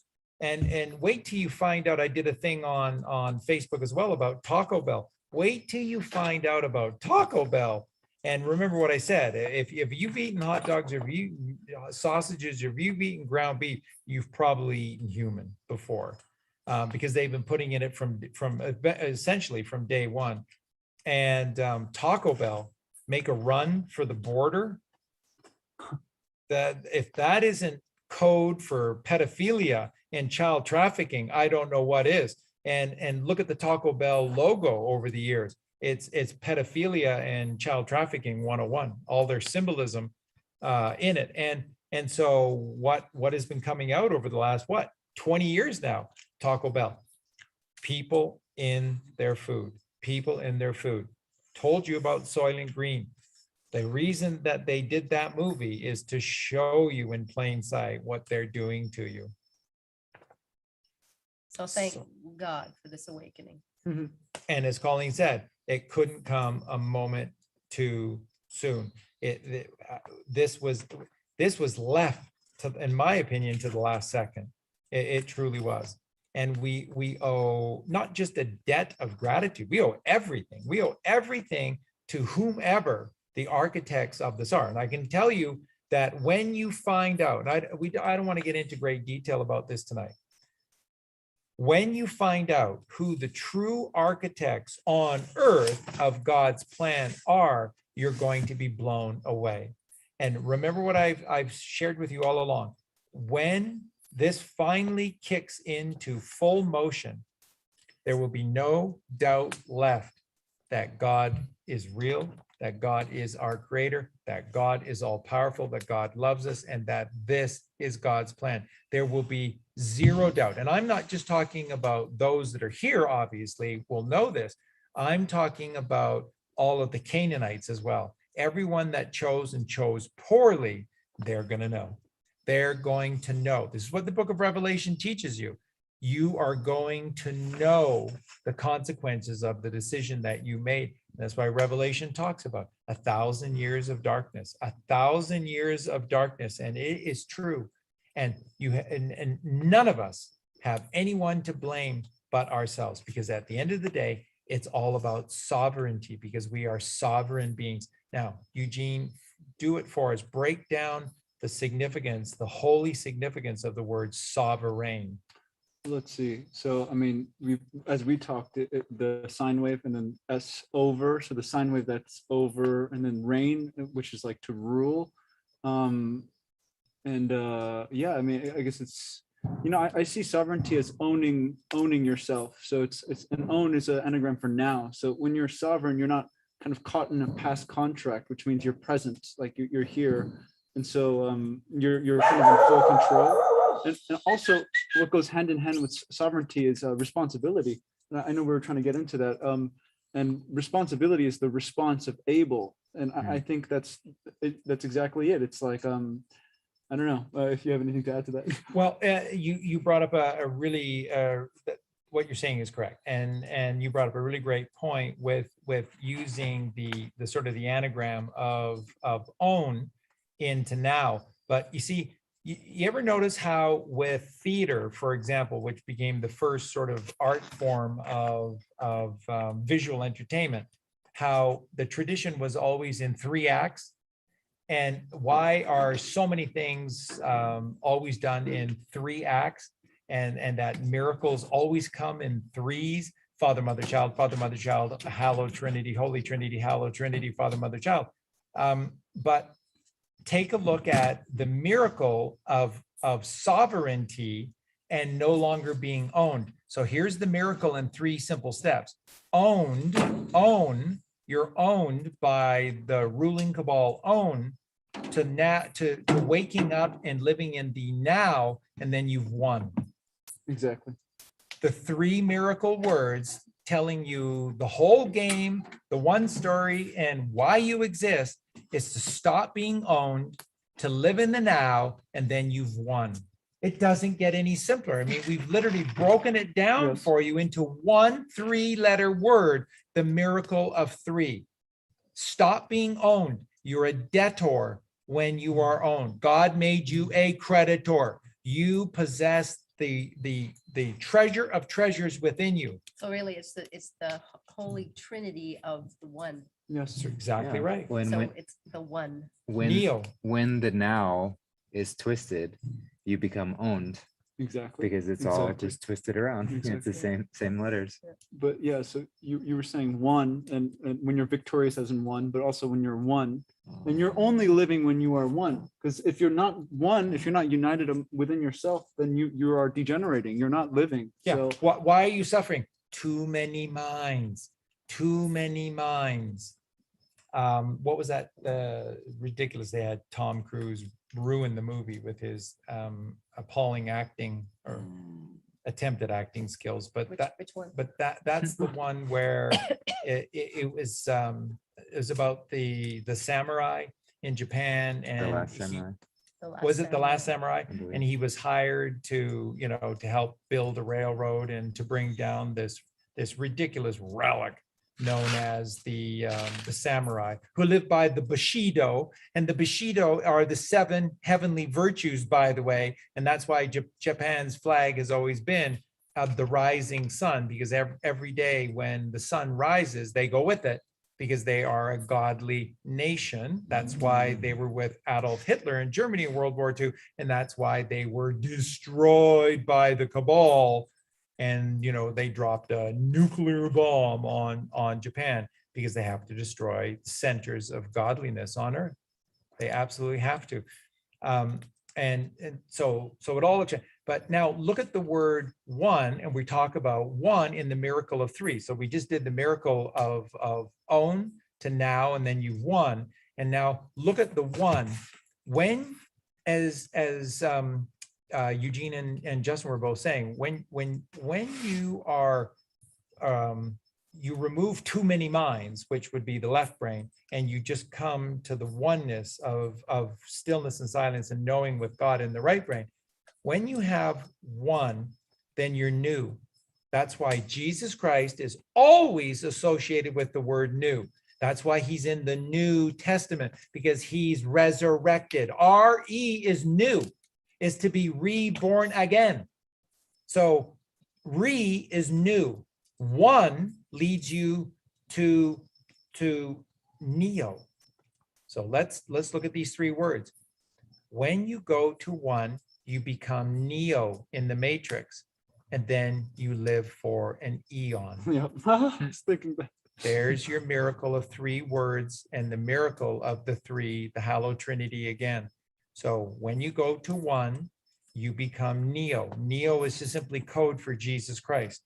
That's why he was the chosen one. That's why Harry Potter is the chosen one. That's why in all these movies, they call these people the chosen ones, because God's calling all of you and all of us. God calls everyone. That's why when I was decoding the 11:11 for everyone, why when I was decoding 11:11, I said, pick up the phone, because God is constantly calling you, because he's in stillness and silence. The miracles of this world have to come through us. There have to be people who will stand up and say, Father, ask and I will do, regardless of where it takes me to. For I fear not, God, for I walk with you and on every peak and in the depth, the deepest part of every valley. I am with you, Father. That's wearing the armor of God. So you are being called, but nobody's picking up the phone. Nobody's picking up the phone. Why? Because you kind of like eating hot dogs, because you kind of like eating hamburger meat, because you kind of like eating sausages. And so It's a you're nice social thing to do. you're kind of At parties okay. and- Yeah, with eating children. It means It- you're kind of okay with the multiple personality. Yeah. And Bring the fractal, yeah, of a schism. And that's what Shinya Mercy talks about too, that there is no time for these other personalities, that you have to come back into the one, which is the united with the divine. And then in that word divine, the balanced divine, right? The die and then the vine means that you're an avatar consciousness. So there is no difference between you and God, or you and me and Justin, or me and Charlie. We're all the same consciousness embodying different. Yeah. Brilliant. And remember, just to finish the story that we started a while back about Shunyamurti, and Eugene just brought it back up. what he was basically saying, Eugene just said, you no longer have the time. Time is being taken away from you because time is not real. All that's being revealed is the now. And then you've won if you accept the now. So this is the gift of gifts. But what Shunyamurti was saying is that if you cling to the dime, if you cling to the fractal, if you cling to your left brain, then you're going to reap the rewards of this harvesting. And it was brilliant. Because the I rewards called are calling always quickly. built into the work. The that you reward, do. that's exactly right. And so he said, you will have a fractal of love in your life. You'll have a fractal of wisdom in your life, and you will have a fractal of divinity in yourself. In other words, when you cling to that left brain, your reward is just, and you will reap what you righteously deserve. And if you cling to Satan, which is that dime brain, then you're going to get dime love, and you're going to get dime help, and you're going to get dime wisdom. That's exactly what Shunyamurti said. It So was in how absolutely many brilliant. lifetimes is that what we've chosen? Yeah. And at this point, we have an opportunity to choose better because why? Because we know better. Yeah. Yes. We've played this game enough times. Played this game It's enough time to play times. another one. Yep. time And to move literally on. clinging to the dime just means, like Charlie was saying earlier, that you don't want to have something that is new. You don't want to renew. And then this brings up the word anu, because he's bringing in the anew. Like the Father is constantly, refreshing, renewing, and he's just, I don't know how to say it, he's just truth. So Yeah, Yeah. and he just keeps coming again every single year, just like Jesus keeps rising every single morning, and the Father keeps coming every single year, coming every 14 days. And you have to build a fort to be able to rule these energies. If you're not in charge of you, then they will be in charge of you. See, someone is always in charge because everything is energy, and any energy is all about charge and discharge. charge and discharge. So if you remain the victim as the electrical being, then you're going to be continually animal prodded, and they're going to charge you in your ass with a powerful electrical shock. Why do you think everything the Cabal does? Why do you think MK Ultra is all about electric shock therapy? It's all they know. Yeah. It's all they know. That's all they do. They don't go to the right. They don't know magnetism. They know enough about magnetism to steer us away from it. And then they keep us all electrical beings. Yes. And at the end of the day, all we have become are cattle, and they are prodding us in their direction, their right direction to the 2020. So thank God that God always knew that 2020 or 2012 was always the year for declaration. This is what it's about. It is to take away this false clarity that is within all of us. And then this is that moment where you choose to be a Death Eater forever, or to resurrect and then have the kingdom of heaven. So Jacob crossed the river in Genesis. Abraham is crossed 2 deserts in Genesis. Noah created at 500 years of age, created an ark and took his wife and his sons, and 2, that's an allegory, 2 of every single of the duality with him, but he was in charge of the duality within. So they didn't pee and they didn't poo, and he didn't have a huge mess because he was in charge of it all, because he put God first. There was only one window in the ark. Where was that window? Huh. Straight Where up, the pineal- straight up. And where did the ark land? Allegorically, On the and mountain. then physically Wow. in the Armenian mountaintops, up and to the right, Wow. up and to the right. Everything is up and to the right. Let the cream rise, the creme de la creme. See, this is something else, and I want Justin to jump back into this as well. But this is something all 3 of us, Eugene, Colleen, and I were talking about today again. And this is that you must embrace this truth, and that is, you are the pinnacle of God's creation. You are the highest high. You are 99. You are the highest high, and you are the pinnacle of pinnacles. You're the holiest of holies, and you're parading yourself around like a joke. None of this is a joke. All of this is the gift of a lifetime. All of this is a miracle, and you're treating it like it's a joke when you are everything. And then when people like us come along and tell you this, then so many just viciously attack out. And essentially, what are you saying? I'm not special, and you're an idiot. You're a goof. You're a moron. People stay away from this person because he's saying that we're special and we're not, no, we're just like dinosaurs. And then, the flying squirrels will come after us. It's just, wow, you are fighting to the ends of the earth for Satan. And you are denying the simple, perfect truth that you are the pinnacle. You're the creme de la creme. That's why all these dark sayings of old exist, to teach you that you are the apple of God's eye. Adam and Eve, you are the apple of God's eye. And if we're the apple of God's eye, when you eat an apple from the tree of duality, the tree of knowledge of good and evil, then that's cannibalism. Do you get it? Where did we fall to? We fell into duality, which is being dominated by the left brain. What's the left brain? Cain.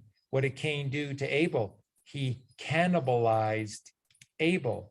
Cain ate Abel. When we revealed that, people just went, holy shit. Colleen and Charlie, wow. Cain ate Abel, cannibal. When we ate of the apple in the Western garden where God said not to go, and we are the apple of God's eye, that's cannibalism. And you know that that's true because the Bible metaphorically shows you this right away in the beginning of Genesis, in the story of Cain and Abel. And Cain didn't just slew Abel and wasn't just cast east of Eden. He ate Abel. And this is the beginning of these fucking monsters that have created this absolute insanity. And they're telling you that everything is okay, that everything is perfectly normal, and it's complete insanity. Yeah, I mean, when we fail to recognize that we are children of God, that we are the pinnacle of God's creation, we're accepting this victim personality, this false egoic construct, which has to exist that way because all our ego wants to do is to shirk responsibility as much as possible at any point in time. Because as soon as we assume responsibility, as soon as we say, I acknowledge who I am and where I come from and what I'm here to do, as soon as I say, I am this, I am, then we are letting go of this idea that our ego needs to have any say on what we do or how we think or how we operate. So the ego loves to put, and the cabal is just the personification, it's just the external representation of our ego. So all our ego wants to do, all the cabal wants to do, is to get us into these victim roles, how can, oh, woe is me, or how can you be more of a victim than that person? How can we say, how can you play that part? Which every time we sink further into that victim mentality, we're just slinking further and further away from God, from our birthright, from who we are and why we're here. So to flip that is just to acknowledge it and say, I am the pinnacle of God's creation. I am no better or no worse than anything else, but I am a part of it, and I'm worthy. I am whole. I am complete. And the more that we step into that, it just makes everything else flow, and we begin to move down this goodly godly path. But as we've stated, it's a time to choose. There's only two directions. There have always been two directions, but we fooled ourselves into thinking there has been something else. But now it's very clear. There's only two directions. So it's either further into this, getting smaller, getting further away, getting more victimized and whatever else, or stepping back into who we are and what we're here to do. But it's a choice. And the left brain wants to wash God away because it's embarrassed by how far it's fallen. And because it doesn't want anyone to see the truth, and God can see the truth, it has to wipe him out. So it's been trying to wipe out God in our existence for a very long time. And then just behind the scenes, it gets to wear whatever mask it wants and pretend it's whatever it wants to be in that moment. And That's a vampire, right? that's what, exactly. Yeah. And it can't see itself in the mirror Exactly. no. at all. Well, and that's why those of us who speak the truth are so attacked by those who are so in their left brain, because the very essence of truth being brought before them is such a threat to their existence, that is so tied to that left brain, so tied to that ego, that they don't realize what they do. They know not what they do, but they have to attack it, or their ego, compels them to attack it, because it is the threat to its very existence. Because it is Cain, an able man literally signifies what Cain is not, and why God favors one over the other, and why one is godless and one has God. And it's perfect that you brought up blame, because what is blame really? It's just a lack of responsibility. It's irresponsibility. It's to be lame. Yes, yeah, exactly. It's right there. And it means that you're implying that someone has control over you. Like when you say, like you were saying with the victim mindset, it just means, someone else determines how I'm going to feel, when you're the only one that's responsible. And this is the thing about truth and about surrendering to truth is like, as Charlie was talking about the window earlier, to become Christed is to see clarity and to see clear, and to clear out the clutter, and not to hold on to the clutter, because once you do hold on to the clutter, that's the blaming. Yeah, and you clear out cobwebs. Who creates cobwebs? And this ties into what Colleen said on our last show, which is, oh, what a wicked web we weave when we opt to deceive. And so that's what the significance of going within and going on the hero's journey, which is slaying the dragon, rescuing the princess, and she leads you to the uppermost room of the castle, where there's alchemical marriage, and then you realize you're the prince. And of all of this, this is clearing out the cobwebs of the spiders. And again, what do all spiders do? They observe in safely, tucked away in a corner in their web, and they're watching and they learn. So again, Tears for Fears, and their brilliant song. I'm going to be doing a video of it shortly. The working hour. We are paid by those who learn from our mistakes. There is no such thing as a need for money or an economy. Economics is complete bullshit. All of it is a reason to get us out of the house and to destroy the family. And while we're at work, we are paid by those who learn from our mistakes. This is vivisection. This is laboratory science 101. And we're the lab rats, if you haven't figured that out yet. They're the rats, and they've turned us into laboratory rats. And it's something that Justin brought up. He was talking about the necessity to take responsibility. See, the great, wonderful thing with -48 is that he's introducing everyone to gematria, and it's so important. Now, what Colleen and I have been doing is holistically showing you symbology and numerology, and symbology, therefore, is etymology. And etymology is even more important than the gematria, because it's going to the root of these words, which shows their connection to God and their true meaning. And now you see that they've been lying to us about all of the current definitions of these words. So we're no longer casting white spells, we're now casting black magic spells, because we don't use these words in the right way, because we're using them for the wrong reasons. They're upside down, which is what they do. And just real quick, hence why Jesus says, forgive them, for they do not know what they're doing.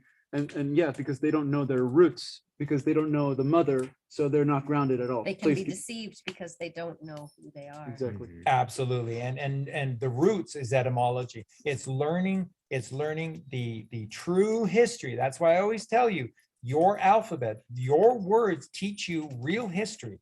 You can decode it yourself from there. All the words are teaching you, because all the words that exist are all the things that have happened, because they've been necessary to explain what has happened. And what do we find with virtually all words? They're beautiful.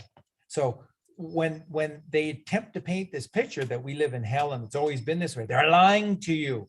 It's just mostly ever been brilliant and beautiful. We've just fallen. We've got to get off our knees and we have to rise from electricity, left brain, to magnetism in the right brain. And then you rise and rise again, lambs, until you become lions. So Justin was saying, you have to take responsibility. So true. Look at the word responsibility. It's really what the word is responsor. You see, and nobody likes to take the time to observe your words, which are telling you the complete truth. So re is life. It is to be born again, is to do again. So re is life, okay? And so responsibility or responsor, response. Sponse is the root of sponsor. So you sponsor children. That's take ownership of somebody else. That, and what is the somebody else? O-R, gold. What is true gold? Our children. Our children are true gold. So when you sponsor someone, you're taking responsibility, you're taking ownership of by giving help and aid and service to somebody else. And importantly, those that are golden creations, which are our children. So when you take responsibility, you're taking ownership. That's the way Justin described it to you. It's exactly right. And you know that that's right because that's the etymology of the word. So that's why in our language, we have so many words that are DE words, which is insanity because DE is to take away. So the word that we use constantly to try to describe the joy in our life is we use the word delight. That was delightful.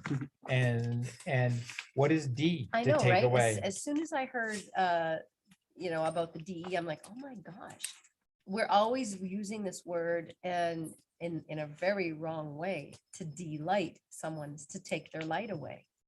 That's exactly the opposite of what we intend that word to mean. And when you look at the word dead, don't kid yourself, it's the same thing. D-E-A-D.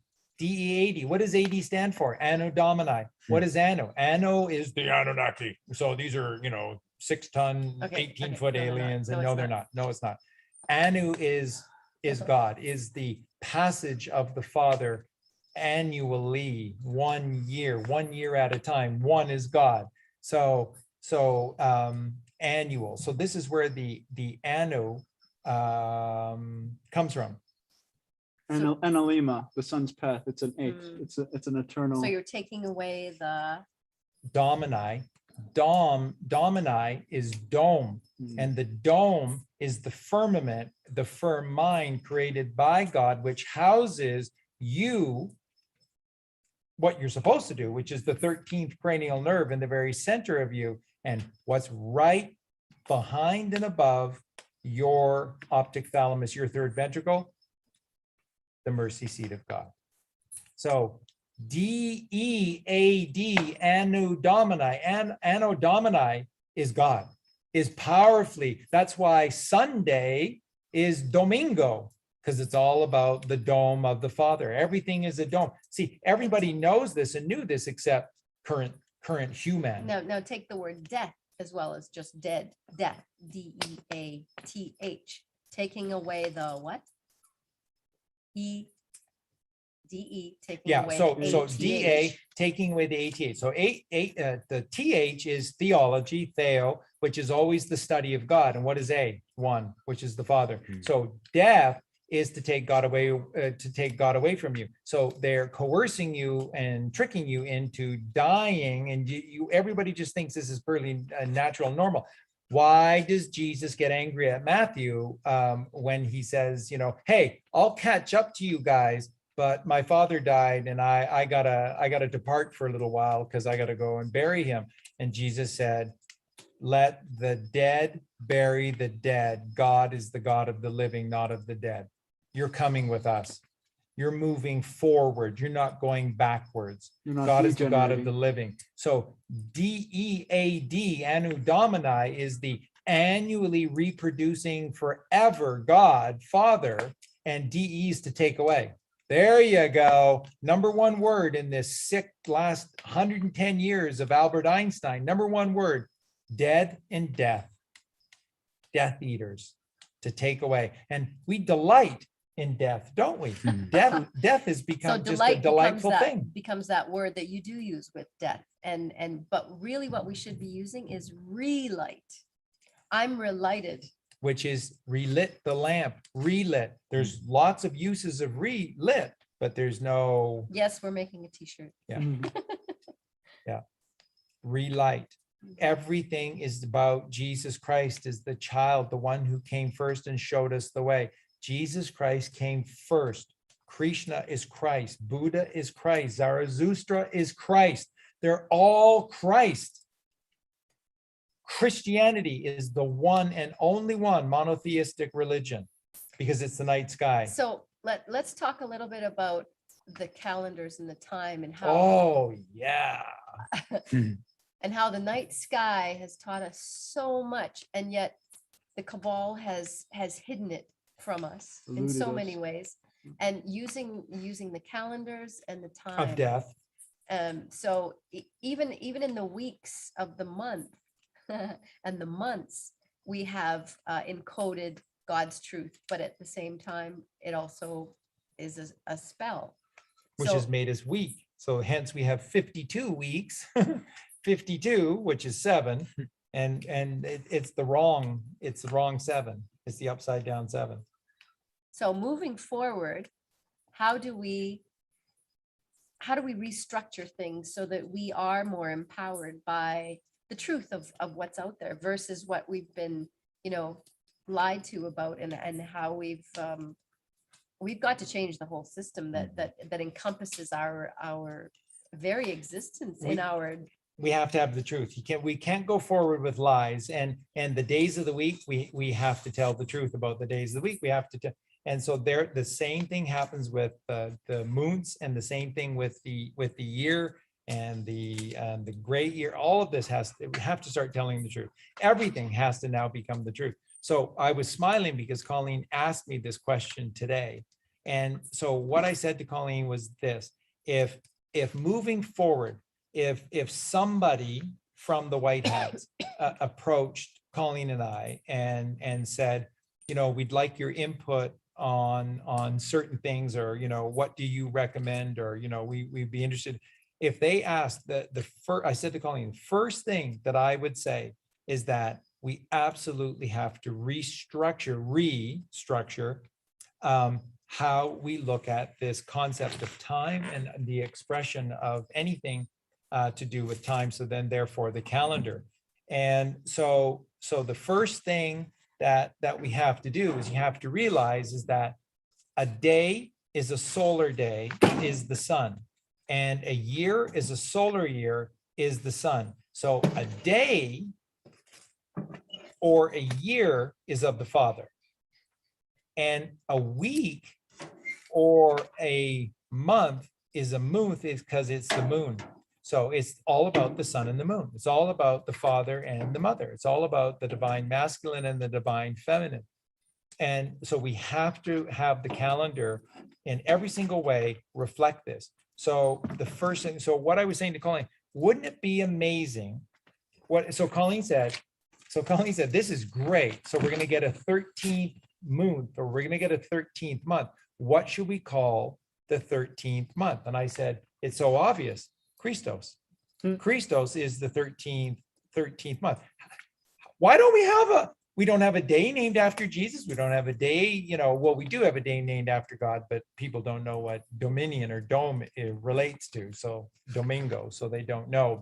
And we call it Sunday in the English language. We don't call it Domingo.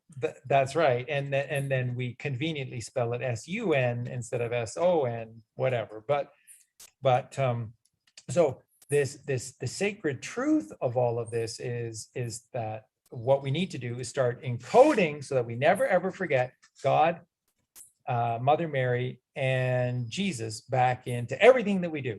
So the first thing is we gain we're going to do the calendar properly. So that means that just like there are 13 cycles of the moon within one solar year, that's the mother doing her dance with the father. Just like every woman has 13 menstrual cycles in every single solar year, just like The woman of the earth is doing her dance with the Father, the cleansing, the purity, the purification process once every month as well. We are going to realign everything. So the first thing we're going to do is create a proper count. So if you're struggling with any of this, just know that they tricked you with month by taking the second O away. Month is moon. And they didn't think you'd notice the removal of the second O. And if you don't believe me, what's a Monday? Lunas. Lunas is moon. Monday is moon day. Sunday is Sunday, which is a sun and a sun. And Monday is the moon day. So 13 moons. Every month is 28 days. Now, logically, and the ancients talked about this as well, but logically, what would the first day of every single moon now become? Well, we're all born of the mother here on the physical plane. So to be born of the mother is 22. What's the mastar number of the sacred feminine? 22. 11, 22, 33 are the three mastar numbers. The 22 is the letter V, is the 22nd letter of the alphabet, which is the virgin, and then the mother, magnetism, Mary, Virgin Mother Mary, which is through the vagina, which is the portal, the physical portal to lead you to the metaphysical portal, which is the pineal. So the first day of every single moon will be the 22nd. And then every single month is 28 days. Guess what? If you count 28 days from the 22nd, with 28 being the last day of the month, where does it take you to? Every single month ends at the 21st. The last day of every single month is the 21st. That's the last day. Why? Because that's the goal. That's So the end. first becomes the 22nd. So the first day of every month will become the 22nd because you have to be born again. Jesus says even the Son of Man had to come first from heaven and fall to be born again to resurrect back to the Father at the right-hand side, even the Son of Man. So this is the reborning. This is to be born again. This is the true born again. This born again Christians is what this literally means. To be born again is every single month we're reborn again. And guess what? Every single month is aligned with one of the sun signs, because that's father and mother So- again. Oh, I have a suggestion. So you know how Mary has a little lamp? Why can't we start with Aries? Eh, Why can't we start with Aries? So that's brilliant because we were talking about this today. So the first month of every single year will always be March. And Colleen said, yeah, why do we call it March? Because, well, that's a military thing to do. March 4th. But in Spanish, it's Marzo, so it's Mm. Mars. Marzo, Mhm. But continue. So what Colleen said is that what we should be calling March is Aries, because that's an anagram for arise, Arise, and that's yes, what it is. beautiful. This is the Passover, and this is where death passes you over every arising. So think about, just bear with me and think about this absolute brilliance and genius of this natural calendar. And guarantee you it is 13 moons. The first month is Aries, and the last month is Jesus Christ, It's Christos. is Christos. Wow. The last month is Christos. What's the first day of every month? Well, you have to be born of the mother. The master number of the mother is the V for vagina, is the 22nd letter of the alphabet. 22 is the master number of the sacred feminine. 22 is the first day of the year. And if you go 28 past 22, with 28 being, of course, the end of the month, it takes you always to 21. What's 21? 12 backwards.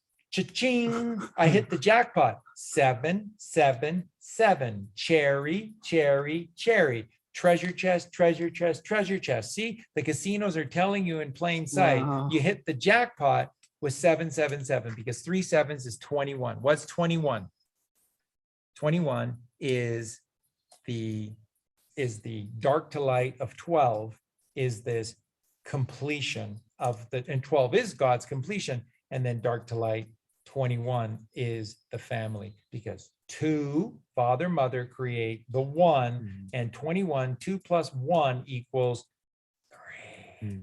And it's It's all about the three in this All about duality. the family. It's all about the family in this duality. This is the significance of 21. So now, what must be, think about how seamlessly perfect this is. What would be the last day of every single year before Passover, which would be the first day Of of Aries of the new year? What would be the last day? It would be the 21st of Christos. The 21st of Christos, which is the end of the year, to be reborn of the mother again. 13th moon. And again, look at the time sky clock that we've been teaching you. At 1 o'clock is Leo, which is the lion of the father. So this is, the Sphinx. And then at the front of the Sphinx is 2 o'clock, which is the Virgin Mary Mother, which is Virgo at 2 o'clock, to be born a free man, Libra. So every year, symbolically and literally, you're being born again in purity and in righteousness and freedom, because life isn't worth living, William Wallace, unless you have freedom, real freedom. See the perfection of this? The 13th month would become the Christos. The last day of every year would become the 21st of the Christos month, and then we're reborn. And this is this born again Christians. Couldn't get, and Jesus is going, you are an elder of the church, and you can't figure out this simple allegory in the physical. How are you supposed to understand if I were to teach you?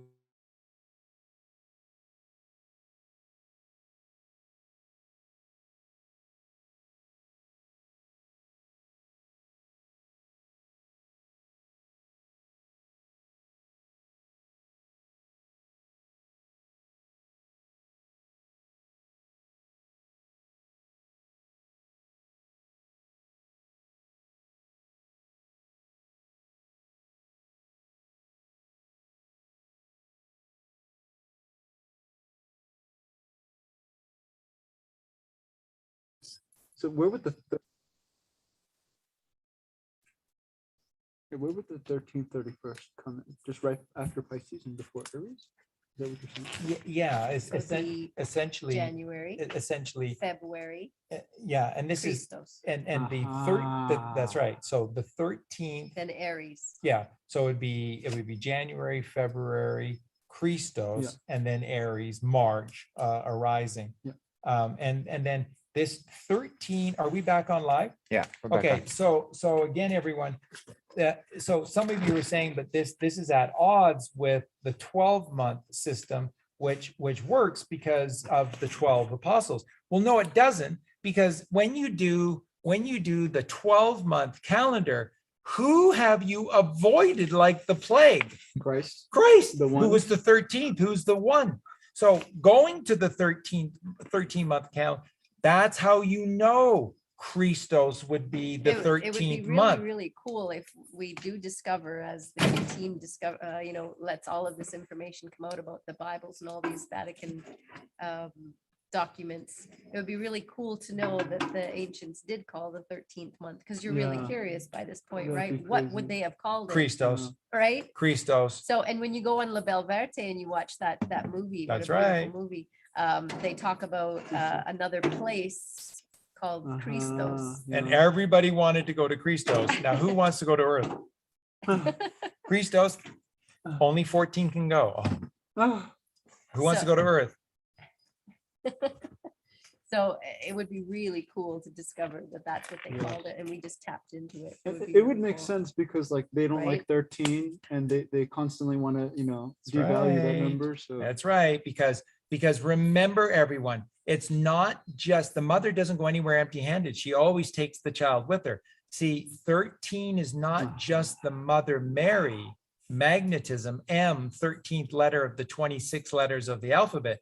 is Jesus Christ, the 13th cranial nerve. That's why there's 13s everywhere. No, Charlie, there's 12s everywhere. No, there's 12 surrounding the one. Don't you want to be the chosen one? See, you'll never become Harry Potter ever until you accept Jesus Christ as your savior, because he was the one. He's the one, and you must become the one. You must put yourself at the center of the story, because you're the creme de la creme. You're the apple of God's eye. You're the highest of highs, the holiest of holies. You're the pinnacle of God's creation. So you want it now. This is the cherry on top, is when I finish this. Now think, 13 moons of 28 days. Charlie, you effed up, because that's only 364. And everybody knows there is a day and a quarter left over. Well, that symbolizes the size of the pineal gland to the rest of the brain.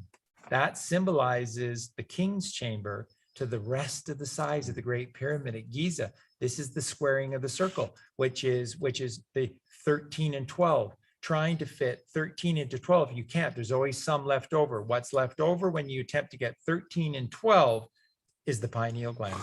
And that's the same distance that they tell us with this fake distances and size of the moon and the sun out there.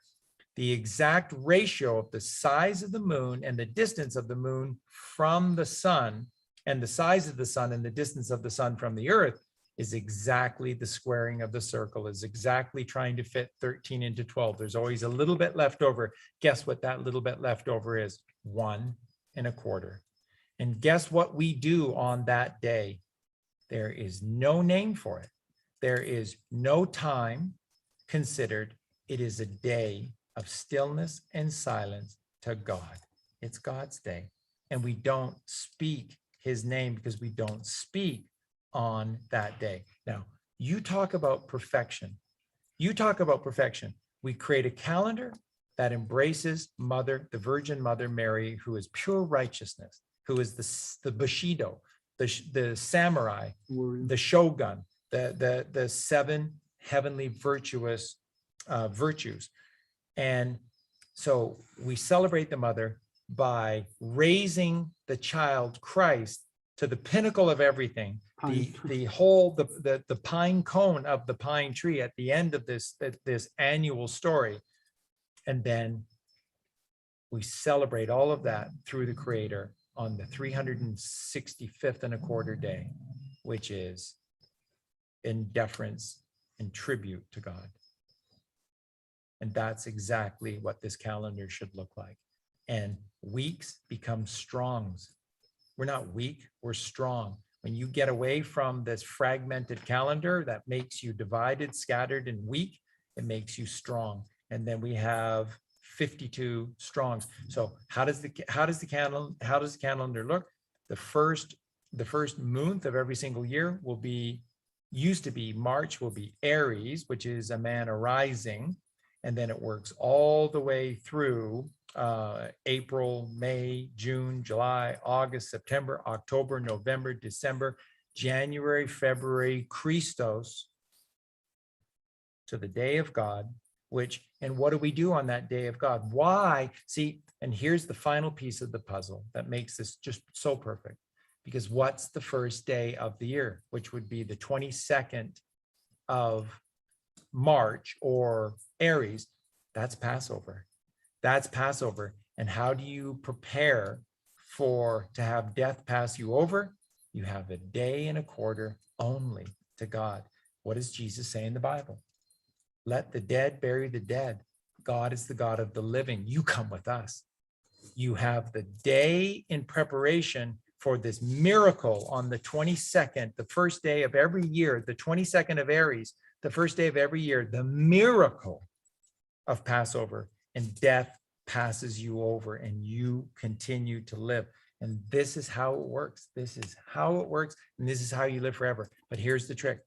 You have to continue to do the work. You stop doing the work, death will surely find you.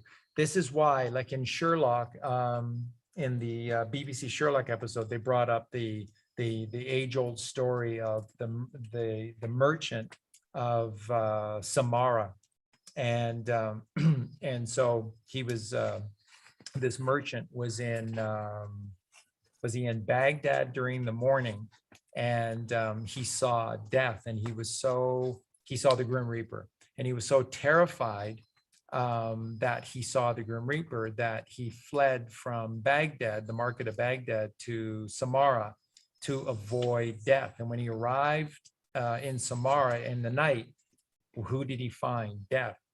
And he said to the Grim Reaper, he said, I surrender myself willingly to you, but I only ask one question. If you came to receive me here tonight in Samarra, what were you doing in the market in Baghdad during the day? And the Grim Reaper said, I wasn't there for you. And so what's the allegory of the story? You despair. And when you despair, you die. Despair is So is you life. spent all that time worrying and running when really it wasn't even for you.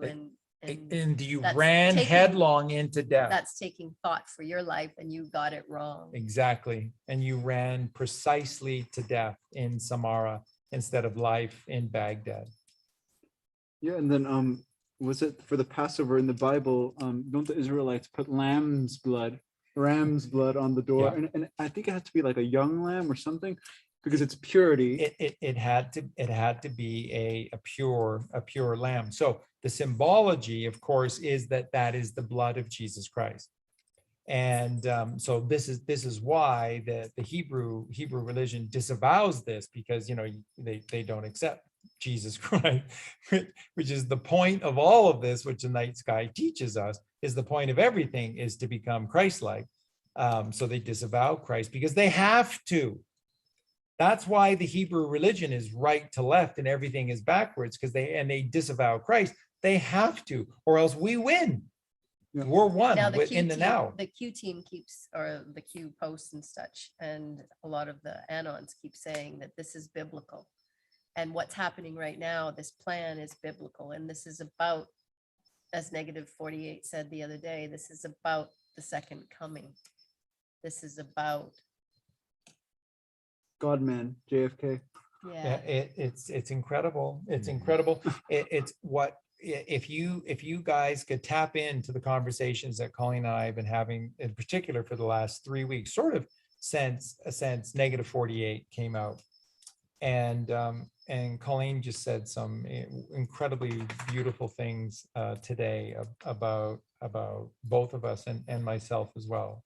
Is greatly appreciated. And what Colleen is saying is that everything that we're basically now hearing, these reveals that are coming out, is like an answer to our prayers when we were kids. And as I've shared with everyone, I cannot tell you why. I just can tell you that from the youngest age, I have been connected to John F. Kennedy and Robert F. Kennedy, and then very powerfully to John F. Kennedy Jr. And when Jr. Plain passed away, I did not have the strength within me to trust in the plan and to trust that this was far too great a tragedy to happen, because that's what everyone was saying. How could God allow this to happen? It's too much. All of this is just too much for the Kennedys. And I was like, yes, but it's too much for us, because they were the light of the world. They are the light of the world, and they are being extinguished. And that's why I always knew that he was murdered, and that I was very despondent by this for that reason. And so what Colleen has been noticing and saying is that every day, as more and more of these comms are released, it's like an answer to our childhood prayers, and it's coming through the devices that we felt were righteous. and they say you will be shocked when you find out, when you discover who you've been talking to. And it's not just that you'll be shocked that it's JFK Jr. It's far bigger than that. Remember what I said? There, no stone will be left unturned. At the end of this, you will absolutely know that God is real, that God is the creator, and that God is fully in charge. And that all we've ever needed to do is cast our nets to the right. And everyone will know this, including those that chose poorly. Lose your battery. The Muggles. Magic, we want magic. Yeah, okay, but is this still going? Yeah. Yeah, I was gonna say, it's interesting how, when I said the lamb's blood thing, you always talk about counting sheep. So it's like the pure thought, because if you have impure thought constantly, right. you're acidic. And then your blood, even your blood turns acidic, and blood contains the soul, which is Jesus. So yeah, your soul can't be acidic. And then back to the Yes, and just to quickly Yes, sir. interject there, Eugene, is that remember, death is a blood cult. And so if you're going not to have Passover and the Grim Reaper is going to reap you every single year, then that is a death cult Yes. ritual. Yes. You're participating in a death cult ritual because you are a death eater. And that's because death is a blood ritual. So the lamb, the blood of the perfect lamb, Jesus Christ, upon the brow of the door. See, that's your brow, which is symbolizing, by the way, the sphenoid bone in your head, which is level earth within you. That's where you place the blood upon you. And that's why when you see these righteous people paint their faces, they're always painting the red color upon the above the brow, because that is signifying to the reaper that you don't come knocking here, because I knocked and it was answered. I asked and I received. The miracles of God because I did the work and I had the courage to ask and I was received.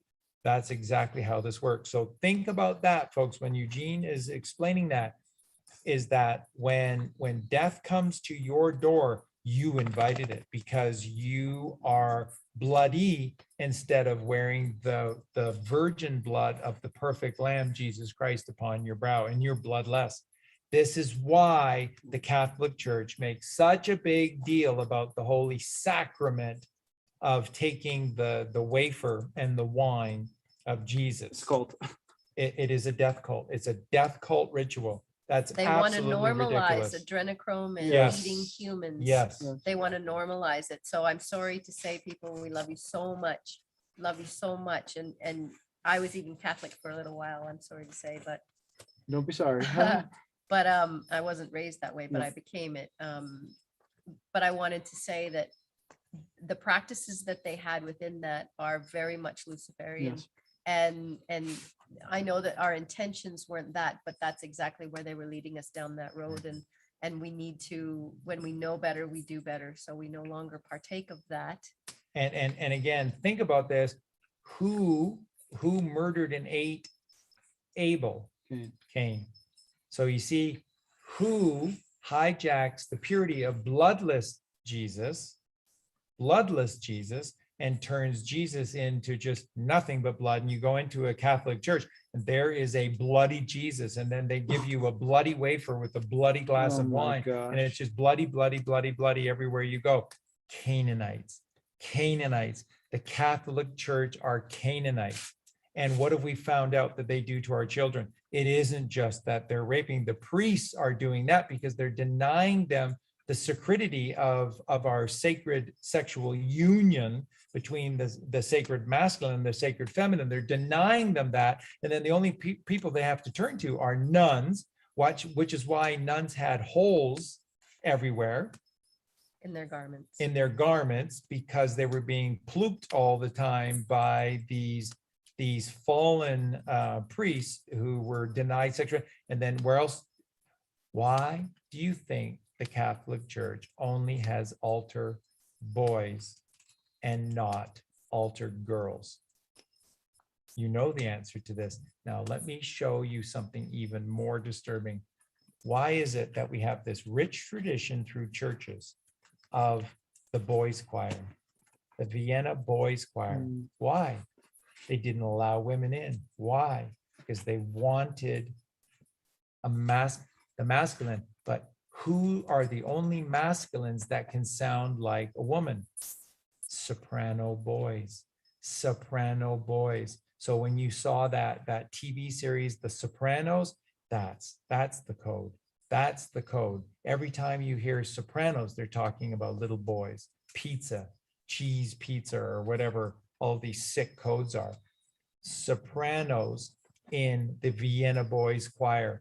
because it puts boys in the churches in front of the priests. And then these monsters knew what their priests would do. And when they were selecting priests, it's the same thing as when they're hiring police officers, which is why we're having all the problem in the world right now with all of our policy enforcers of the Maritime Admiralty law system, because they are carefully selected as morally flexible individuals. And that's who the Catholic Church has always chosen to become priests, morally flexible people. And then you take women out of it and you create the boys' choir and you create altar boys, and the priests have no option when the nuns fight back and the nuns slap back at the priest for attempting to rape them, then they have no other alternative but to rape children. And the Catholic Church has done all of this knowingly. Don't kid yourselves. All of this is knowingly done. Why? Because that's the worst of the worst of the worst. And as Tesla said, everything is energy, frequencies. What is the frequency of a priest who's supposed to be teaching the sacred truth of Jesus Christ, raping a child, and a male priest raping a male child? This is the abomination of abominations. This is the desolation of abomination. What does the book of Revelation say? This is the reveal of the abomination of the desolation. Why did Tolkien call the area where smog had destroyed the Lonely Mountain? Why do you call it the desolation of smog? Because it is the dragon, which is the ego of your left brain, breaking into the Lonely Mountain, which is the one peak, which would be the third ventricle of the brain. And then what did it hold and want more than anything? The Arkenstone. What is the ark? The ark is The Ark of the third Covenant. ventricle, the Ark of the Covenant, third ventricle of your brain, pineal gland. And what Pineal did you gland. need to be the king? That's right. The king of the Lonely Mountain, You needed to have the, Arkenstone. You had to have the born right, the Arkenstone. What is the Arkenstone? Pineal gland. Pineal gland is the Arkenstone, The Philosopher's Stone. the Yeah. Philosopher's Stone, Harry Potter. it's what all these stories are talking about. And that has the power to bring life, death back yeah, to life. So it's 1, the- 2, 3, easy as do re mi. I'm talking about ABC. 1, 2, 3, do Michael re mi, Jackson, baby, you sing and it. me. Sounds like honey. Sounds like preservation, regeneration. Yeah. Mm. Yeah. It's amazing how it's all connected, and it's amazing how this is the time, people. This is the time. This is happening now before our eyes. Because everything is God, and everything is gone. we have to go back to a godly system. We have to go back to enshrining God, the Sacred Mother, and Jesus Christ into everything we do. So from now on, what is the first day of every single week? We got to get these right. The first day of every single week, where the week begins, is the Sunday, because that is the solar plexus. That is the infusion of life again. And we're born again in the solar plexus every single day when the sun rises. And then that's the first day of the week. And then what comes after the sun, which is a representation of the Father? The Mother, which is moon. Moon Day, which is Monday. And then it is Tuesday. So Mars. that's right. Just look at is in French it's Mardi, or in Mexico here, Latin, it is Martez. Martes, Mars. And then it Miraculous. is It's a Mercury. miracle, the middle way, Hermes, Yeah. the Hermetic truth. So the Mercury. first day of the week, instead of Monday, will be Sunday. And Saturday, the Sabbath, will be celebrated as the day of rest. As day the of holy God. day, as the true As- holy day. On the seventh the day, f- he as- rested. And so shall we. Yes. And that's another way of championing God and enshrining God into everything that we do. And so this bullshit about kids playing all of these organized sports. And Colleen, I was giving Colleen a massage today, and she was playing an interview with an American gymnast. And Oh, she was in bless her tears heart. talking about how she was systematically abused and raped by the American Olympic program Doctor. and this doctor, and now he's been taken to task. But basically what she said is that the system has protected him. The FBI did everything to protect him. Yes, because the FBI, because the system is the cabal, and the cabal is there to protect rapists and pedophiles. The system is there to protect them. It's there to expose you as bait so that these minions will take the bait and fall, and then they own them. And then they own them. So they all will come tumbling down. Absolutely. So we got to get our days correct. We have to get weeks in order so they become strongs. We become strong when you tell the truth. There is strength in truth. Another dark saying of old, there's strength in truth. That's the turning of the phrase weeks into strengths. And So there's we strength in numbers too, remember that. that's right. And that is a tribute to gematria. There's strength in numbers. That's gematria. That should be the theme of gematria, is there's strength in numbers. So it's encoding everything. So the seventh day, which is the completion of the scale, which is what Justin was talking earlier about unity consciousness. Everything should be about unification. Well, that's what the Saturday Sabbath day is.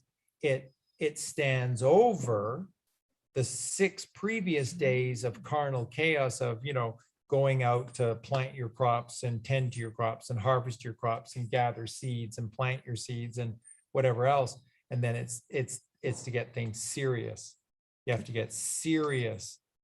And again, And reflect. Sirius leads to what? Sirius in the sky points to the 3 kings. The 3 kings point to the Southern Cross, and the Southern Cross marks the miracle of miracles in the night sky. No one can deny this. This is the truth. What did God do? On December 22nd, on December 23rd, and on December 24th, perceptibly, the sun does not move. It rises in the same place for 3 days in a row. And where is that place? We've stayed up and watched it.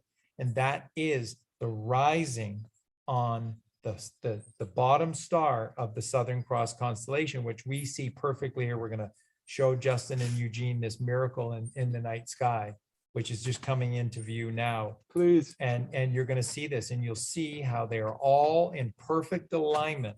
You will see how Orion's belt is in perfect alignment to Sirius, and then it points directly to the Southern Cross. And that's where the sun rises, exactly on the tip of the Southern Cross for 3 days in a row. So this is, and he was dead in the tomb for 3 days and 3 nights before the miracle.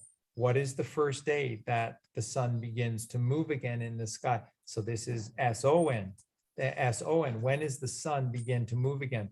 On December 25th. This is why the symbolic allegorical birthday of Jesus Christ will always be Christ Mass Day, December 25th, because that's the night sky. That's what the night sky teaches. That's the one story. And everything is in perfect alignment. Why? Because Nikola Tesla said, everything is energy, therefore frequencies. Everything is a frequency, and you have to be in perfect alignment to receive God, to receive Christ within you. Can't spill your seed. You can't be a shallow breather. You're a Death Eater, and you can't be a Death Eater. You have to be a frugivore. You're a frugivore. Why are you fighting this? Your mouth salivates at watermelon. Your mouth salivates at a honeydew melon. Your mouth salivates at a cantallope.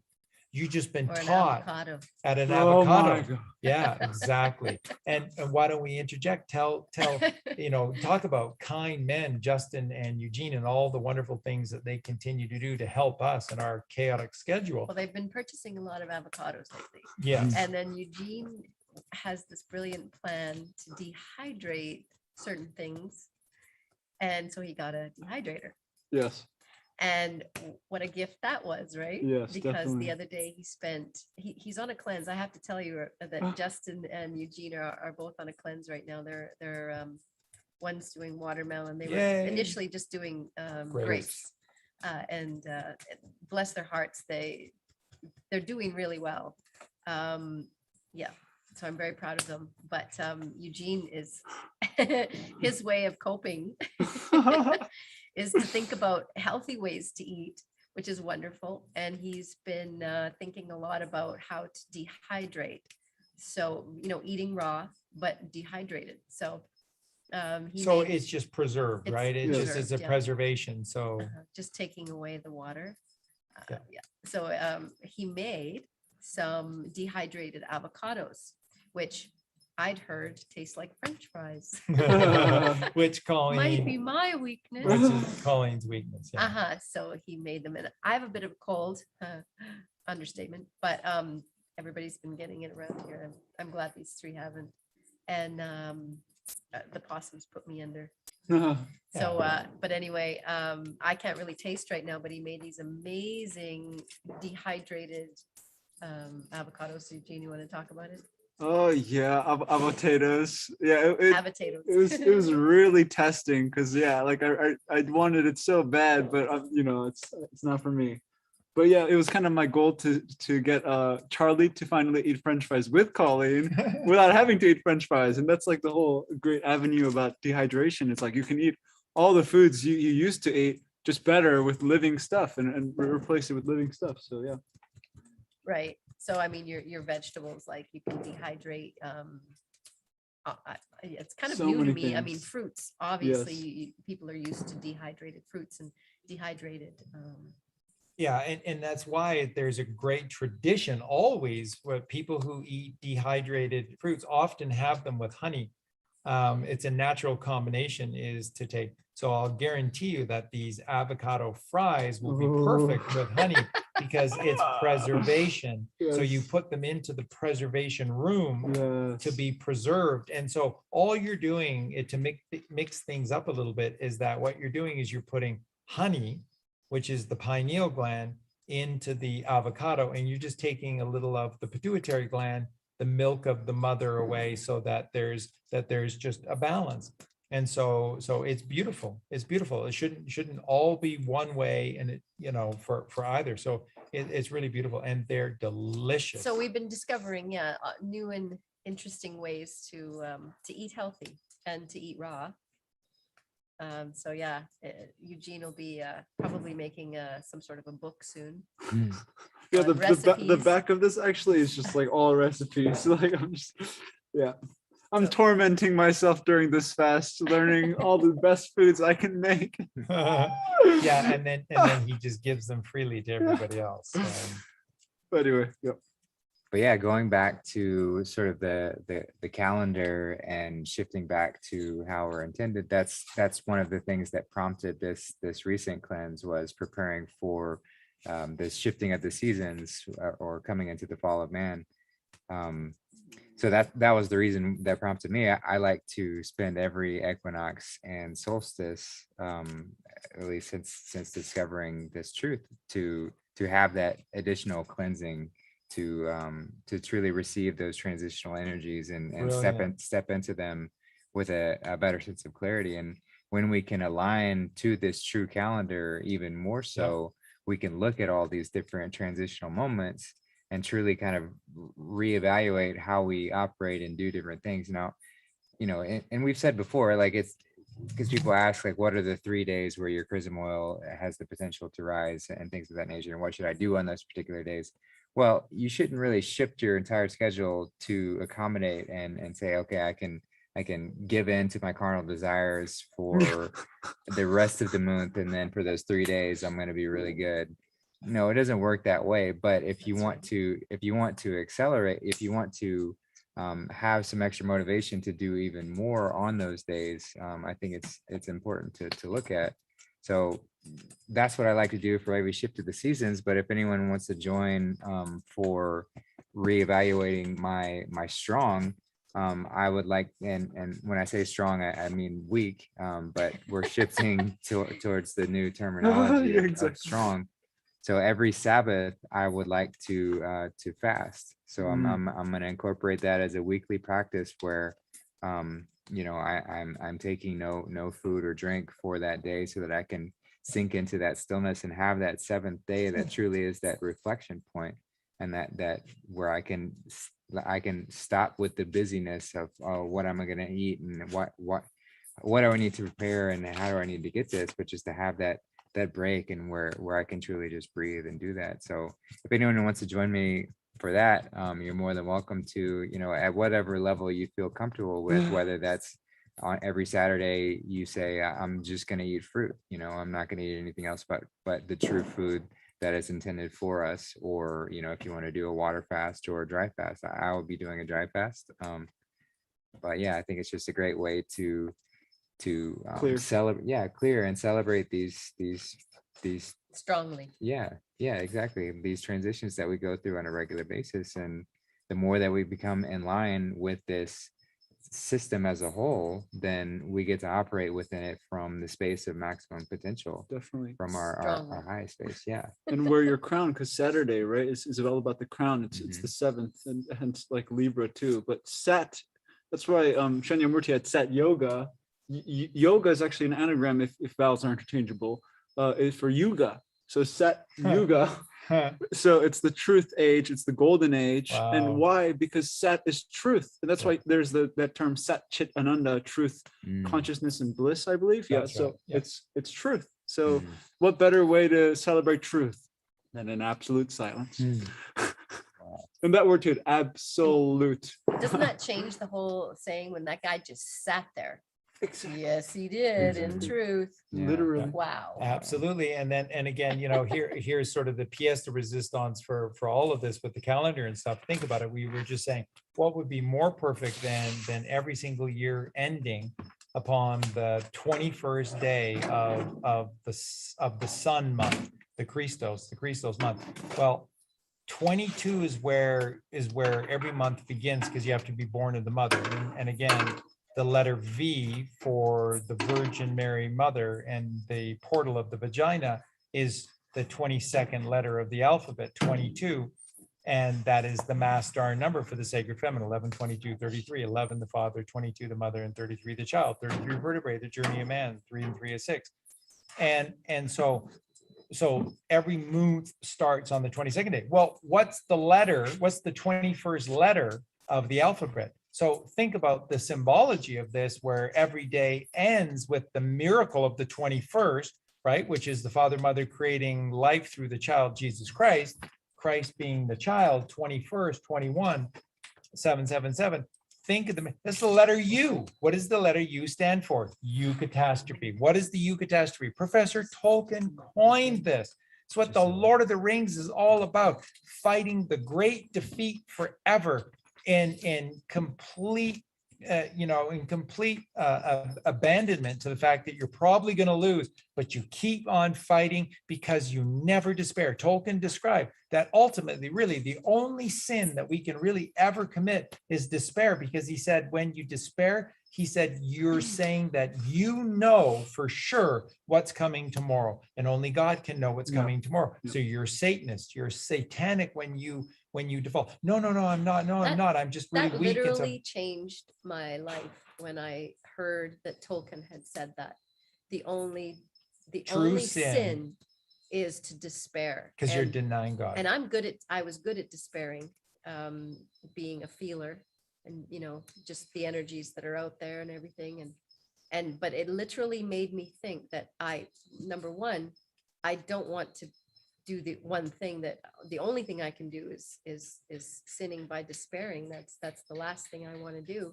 And who am I to say that I know what's going to happen? Exactly. Yeah. Because I don't. Yeah. I've been wrong time and time and time again, especially on dates with the Q team. But the 24th of September, I'm going to try it one more time. But isn't you also a word for a female sheep or female? Absolutely. So it's the mother again, because who BWE. raises you? Absolutely. It's through the gift of the mother and the self-sacrifice of the mother, the you. 21. And again, 2 + 1 is 3. And it's all about family. It's all about the Trinity. That's what this story is all about. ABC. 1, 2, don't 3. 1, 2, 3. Sing Yeah, it, talking Michael. about you and me. So again, just think of the magnificence of this, where we're born of the V and we're resurrected of the U. And so Tolkien said that the greatest example of the U catastrophe is the resurrection of Christ. That's what he said. That's in Tolkien's letters. That's what he said, that the greatest example of U catastrophe is in the resurrection of Christ. So what is the ultimate day of the year before we start the year over? The very last day of the year, is as well it should be. And then that's the last day we count, is the 364th day of the year. Now add those up. See, if it's the truth, it's holistic, and it's true in every single aspect. So add up 3, 6, and 4. Come on, anyone want to do it? 3, 6, and 4? 13. 13. Who's 13? The one surrounded by 12. Christos. Jesus Christ, Christos. So You see? on the Christos month, the month Christos, it would be the last day of The the very year. last day of the year that we calculate is Christos 21, is the last day of every single year. Then on the 365th and a quarter day, there is no calculation of time. There is no talking. For So God's literally sake, time shut stands the still. fuck up. One day a year, for at least one day of the year. Just shut the fuck up. We get almost everything wrong all the time. So for one day, get it right by saying nothing Yeah. for the entire day. No speaking for an entire day. No speaking, no eating, no nothing, just meditation. It's a day of service to God. You have to pay him back. And what are you paying back? 1 1/4 out of 365. Guess what? That's the- Proportionately, that's the pineal gland. And speaking of, I'm sorry, I did the numbers again. I'm supposed to shut up, but No. the quarter is 6 hours, right? Because it's what do you call it? Because 12 is a half. Yeah. So then the 24 hours added to 6 hours would be 30, which is 3, which is the sun.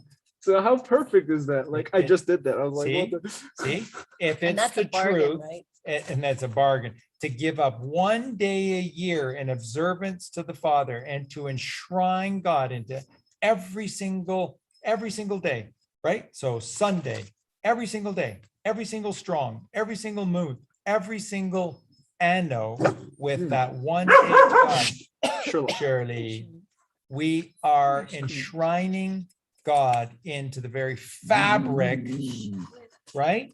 And what clothes should you wear? You should wear White. virtuous fabric. And that's entwining God into the very fabric of your nature. I hope it's made out of hemp. Yeah. Oh, I want a hemp house. Yeah. And again, we were talking about today about again, just, guaranteeing that these people are good people. So again, who made the first hemp car ever? Four. Henry Ford. Henry Ford, the man who championed Adolf Hitler, and Adolf Hitler idolized Henry Ford. And Adolf so Hitler, did JFK. and he Joseph Kennedy was very good friends with Henry Ford, and JFK really thought very highly of Henry Ford and Adolf Hitler. And who was Henry Ford's favorite president? Abraham Lincoln. Lincoln, Ford, Joseph Kennedy, Adolf Hitler, John Kennedy, Donald Trump. Vampire hunters, vampire slayers, the beautiful bloodline Oh, no. that is It's just Indiana. No. a beautiful bloodline that is righteous and real, because it's in real time. Guess what real time is? Now, where you go from being owned to now to one.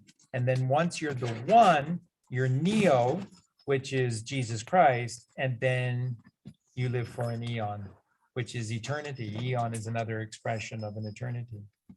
See? The Trinity. It's all about mother, father, child. That's why every move ends on the 21st. The two create the one. And then the last day of the calculated year is Christos 21. Wow. Wow. Anybody care to do the gematria of Christos 21? It would take me a little bit of Like my mind to Christus. do, but Just like Christ with the. Christos and then spelling out 21. It would be very interesting to see. Oh, if can you you do it, had the Justin? Yeah. Okay, perfect. Gematria calculator. Christos with the K, right? Yeah, well, Or with a C. you could do it either. If you do Christos with a K, then it would be with Y. So if you do K, then it would be Krystos. But if you do Christos with the C and an H, by the way, the C and the H is a K, because C is 3 and H is 8. 3 and 8 is 11. You ever notice that? CH Huh. make up 11. Wow. And they sound like 11, which is K. See how everything works? Yeah. When it's the truth for everything, and it explains and ties everything I think he together. wants you to spell out 21, right? And spell out, yeah, then you spell out 20 and 21 as well. So TWENTY and then 1.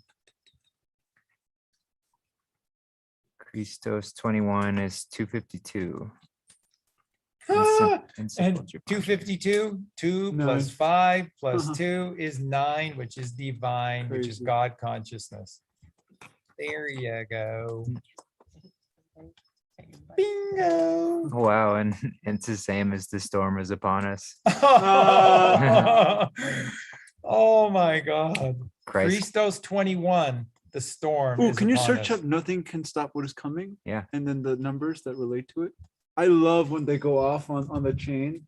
Like one of my favorite was 203. It was talking about how like you do not have to defend a lion; it will defend itself, Yes. assuming that the lion is the truth. Like you set the truth free, and nothing can stop what is coming. That's right. And where is the armor of God? Nothing can stop what is coming is 316. Aha. Oh, I guess it's not giving you. Oh. Which is really interesting, because 316 is March 16th, which is the week of Passover. Just so you know, Wow. 316 is the week of Passover. Nothing can stop what is coming. What is coming at the end of Passover? Eternal life at the right-hand side of the Father. So The best is yet to come. best is yet to come at the right-hand side of the Father. And True. you feel it all ramping up, right? People, like you can feel that this is all gathering so much momentum, and Yeah. so many things are coming out right now. And Colleen and I have been almost giddy. I mean, we really have, because it's a child for both of us. It's a dream come true. All of these things happening. It's a dream come true. Yeah, I still can't believe I found a renewed family. That's pretty fantastic. Absolutely, super Makes sense. perfect sense. Yes. yeah, we're all very well. We've been doing the work, and so here we are. And to be honest, my old family just didn't cut it. And there's no shame in saying that. You're just being honest. Yeah. There is a family that it seems like you're birthed into, and then there's a family you come to live with, and that's the journey of man. And nothing against those folks. It's just like I need to wait for them to like want to turn around, because again, this is all Well, this is all about sovereignty, right? It's a Yeah. voluntary. What were you gonna say? Well, I was just gonna say it's all perfect. Exactly, I mean, exactly. they were exactly what we needed Exactly. to get us to where we are and to show us what we need to see. And then what more beautiful of a cue than for you to be Exactly. the one to lead the way, to Exactly. step in as Jesus Christ, Yeah. and to be the first to go through, and to reach a hand back down and say, hey, And to be the cue, right? yeah, it's possible. Like, hey, you can come too. Like, I'm not, Yes. there's no And to me, exclusivity. that's what the little wallop in the queue is for, is to reach down Yeah, it into is. that other world and say, come Absolutely. on, here we are. Yeah. There's a helping hand. Let's Right. go. Let's go into this Yeah, new world. and somebody also said that what it symbolizes is the sperm of the semen Entering an egg. into the egg and fertilizing. So it's Wait. it's the creation, it's the first moment of life. Yeah, which is a great one as well, because once again, this ejaculation process has to be an inward ejaculation inside the egg, inner egg. And by the way, think of the significance of the egg. What as the pineal gland begins to be well, in its kind of its natural state, it is an egg shape. And then it goes from an egg shape to a diamond when you bring di, which is perfect balance, stillness and silence, perfect balance. And then you become the di-a mond. Mond is world or earth. Singular Mon- God. So mon. yeah. So of God. So the balance of God world. And that's the diamond is the balance of God world. It's exactly it. So hopefully all of you have just loved this so much tonight. And what we're showing you is you see with the truth how it presents itself to you. And then as you're listening, you're just all going like, wow, this is mind-blowing stuff.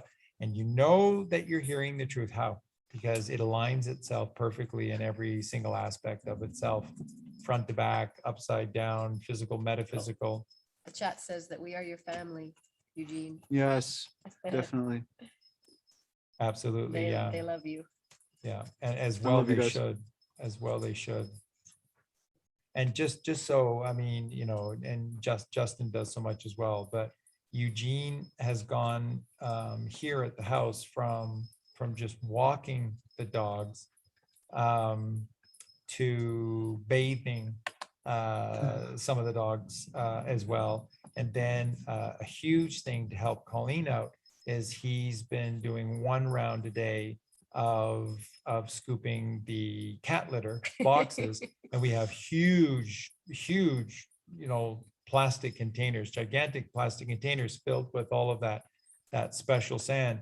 And so Justin's going, Eugene's going everywhere around the house and filling up a gigantic bag filled with cat poop when he comes over 5 days a week.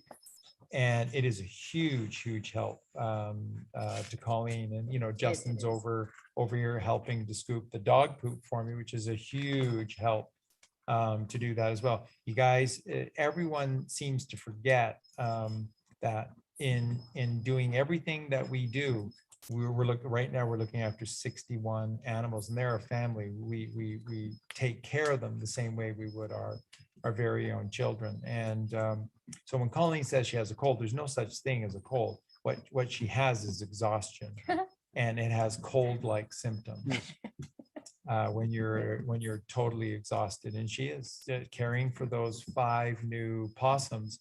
You just really, she has to do this around the clock. Waking up every 1 to 2 hours? Or- Every 3, but they're growing so fast and they're just so sweet. And Yeah, it's totally worth it. It's totally worth it.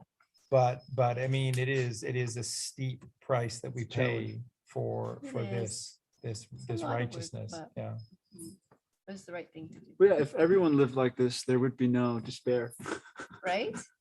Which is the only sin, everyone, again, to despair. Kelly. And you know, so once again, how perfect is it that Colleen and I, you know, they can't really, people can't really criticize us because we just tell the truth and it's just consistently the truth. So what do people attack us with? Hopium merchants. They sell hope. Yep, guilty as charged. Yeah. Because that's what Jesus Christ taught, and that's what God wants. So there you go. My friends used to always say that I was hopium when I was supporting Trump, and I'm like, I love it. Give it to me. I'm Mr. Hopium. Like, Trump's coming back, whether you like it or not. So anyway, Nothing It's can so stop true. what is coming. Yeah, and he is. with, and Yeah. with the side of JFK, or I shouldn't say side, another main dish. Yeah, and when Colleen was playing recently, one of the -48 things, he was, and by the way, he was like 6 hours on that My last God. telegram At chat or least. I something. thought At Charlie least. was a At At marathoner. least, at Eight least. hours. So No. yeah, It was so long. so- Yeah. yeah, so once again, everyone, It was a long what is time. that telling you? So he came out of nowhere just recently, and now he's doing 8-hour shows. We're at the end. We're at the end because you can't maintain that pace. So he's just And have you trying to noticed get. that Ghost Ezra's not really around much? Not saying too much. He's a ghost? Well, yeah. Well, they be could very busy. well be one and the same. So because they both tell the truth. So and by the way, if you ever hear anything from -48, anything relating to aliens and space, let me just make this abundantly clear again. Guaranteed beyond description, the earth is level and it is protected by a firmament. As above, so below, as within, so without. When you begin to learn some truth, and you absolutely know, because it shows you everywhere. It's all about dominion in the dome, which is signifying God, which is, by the way, the Sunday, God day is Domingo. It's all about the dome with the Father, and he created the firmament. Just read Genesis for yourself. And it goes on and on and on about stretching out that firmament and creating that firmament and the reasons thereof. So he's talking about something else. He's talking about something else. And the aliens are the Canaanites because they are alien of God. And if you break alien down, okay, I can do this all day and all night with these words, especially with the Cabal. And that's why symbology will be their downfall, because they don't get it. Once you learn the code, it reveals all their lies. So alien is two words, and what would the second word be? Lie. Well, that's right. It's a never ending at the end. It's a never ending lie, but it's also a lien. What is a lien? Alone. Alone. Like a debt, right? That's right. So a lien is a claim of debt against. So it's stealing your soul. So Whoa. a lien is stealing your soul because you're a creditor and they're putting a lien against your essence, a lien against your house, a lien against your car. These are representations of your intellectual capacity and your sweat equity, and they are attempting to put a lien against your credit, which is the genius of you and the sweat equity of you. They can't do it. It's completely, not only is it illegal, it's God's unlawful. It's completely unlawful. So aliens are all those that would put a lien against God within us. A lien. Alien is a lien. And who makes liens against us? Canaanites.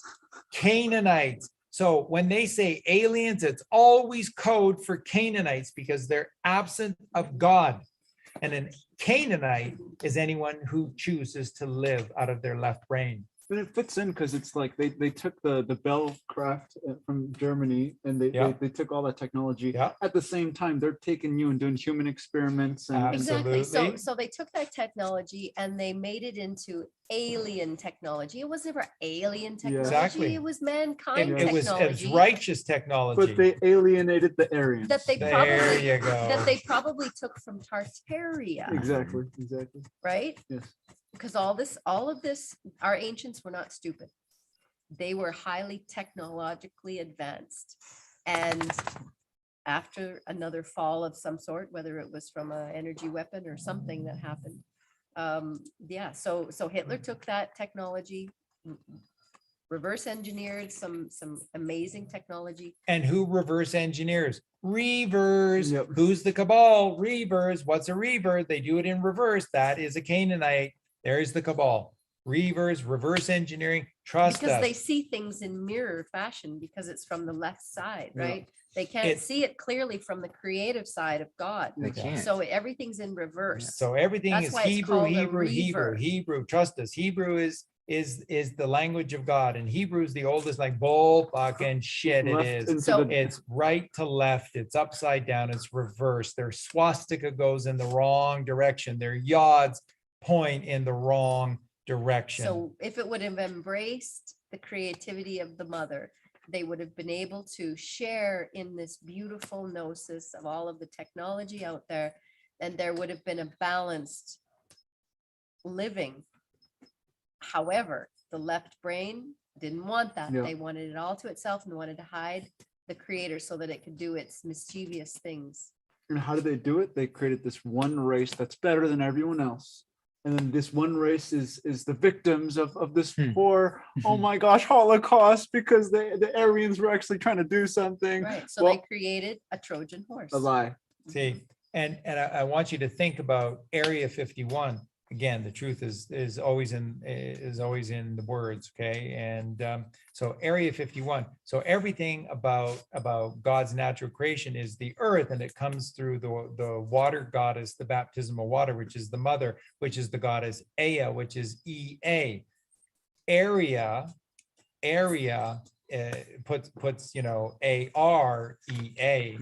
So and so this AR is the separating, the AR is separating what? AREA.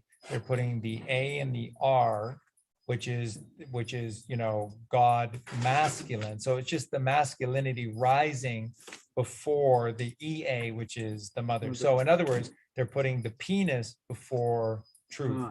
They're putting the phallic symbol before truth. Now, isn't that profoundly what we see everywhere in the world? Every single community, no matter how small, has a little obelisk in it, has a penis in it, and then everything and everywhere is lies, nothing but lies. So they put the penis before the mother. The mother is truth. Mother is truth, EA. So they put the AR before the EA. So it's the rising of the phallic before the mother. They're putting the penis above and separating the mother. And that's the symbology of it. And of course, 51, what have we been taught? 107 taught this powerfully. When the Cabal, when black magicians practice black, they do it 3 spells in a row. Their spells are 17s. Their spells are Qs. 3 Qs, 3 17s is 51. That's why it's Area 51. And what do you think they do beneath the ground in Area 51? They commit the worst sins, because these are the worst spells, and they're doing them trifold, because it's the greatest power is the Trinity. So they're doing it trifold. They're doing everything to the worst. So you know what they're doing in Area 51 is black magic, because it's 51. And so you just have to wrap your minds around all of this. And so why the significance, the importance of World War I to be able to create a situation where Britain would be in trouble and they could be negotiated to give away Palestine to an agency of Zionists to recreate the Holy Land for these Jews, except it's not real Jews, the Holy Land for fake Jews. And then what do you think they've been doing since 1947 beneath the ground in the Holy Land? Now, symbolically, this is the worst of the worst. And of course, we know it must therefore be involving children as well. So this is the worst of the worst. These people are so evil and have so little deference, zero deference to God, that they are committing the worst atrocities underneath the Holy Land, when they absolutely know what the Holy Land is. It is human physiology. It is a frequency. It is the frequency of mankind and womankind. That's why the Dead Sea is your sacrum. That's why the Jordan River is your spine. That's why the Sea of Galilee, Galilee, by the way, means circuit. It is your mind. It is your brain. It is your head. And that's why, Golgotha is there, and But Charlie, Calvary. what is unholy is a matter of national security, so it must be in secret. Yeah. Incredible. Yeah. Isn't that a brilliant term that they've Just the perfect mask, wouldn't you say? conspiracy theory, national security. Yeah. We have to protect our secret agents. Why do we have secret agents in the first place? What's wrong with you? The chosen race. Yeah. No And more what secrets, and no the more and these fake chosen ones, what do? How do they get ahead? Reverse engineer everything. And They steal from mankind and they reverse engineer it to They're turn it into parasites. a monster. They're parasites. So what did JFK say? What's his famous? The secret society speech, and they will come as infiltrators of night, not armies by day. They will stab you in the back. They will not knock on your front door. The very idea of secrecy is repugnant. To a free and just society. Yeah, cool, because they know they can't openly confront the truth. They know they can't openly confront the children of Abel, they know they can't do that. So they have to resort to this Trickery. secretive, Mhm. yeah, trickery. Yeah, these, yeah, exactly. The darkness. Mhm. They have to operate in the darkness because light would show them for exactly who they Mhm. are in that moment. Yeah. I'm convinced light would burn them. And this is And that's what why I- you this is see what all we of those teach. movies, Exactly right? what Where we the teach. vampires are burned by the light. Yeah. Mhm. Because they are burned by the light. Yeah. They cannot be close to God's photonic light. Mhm. And what else? Which Come is on, the truth. let's everybody chip in here. What else? What else kills the vampires? Across Silver, silver. AG, Q. That's exactly right. What else? What else? What else? A mirror. What else? What else? Holy water. What else? What else? Garlic. What else? Garlic. A wooden stake. Yeah. A wooden stake. That's Ooh. right. Yeah. So it's all massively, massively symbolic. And of course, silver and the silver bullet, the speeding train, Superman is Jesus Christ. And that's all you have to do. All you have to do. What does Bill Donahue teach? Bill Donahue, and this is the Bill Donahue 30 something years ago. And Bill Donahue's going, folks, we're at this point where just things are getting out of control. Bill Donahue was just saying on that same show, he was just saying, the second leading cause of death for teenagers is suicide.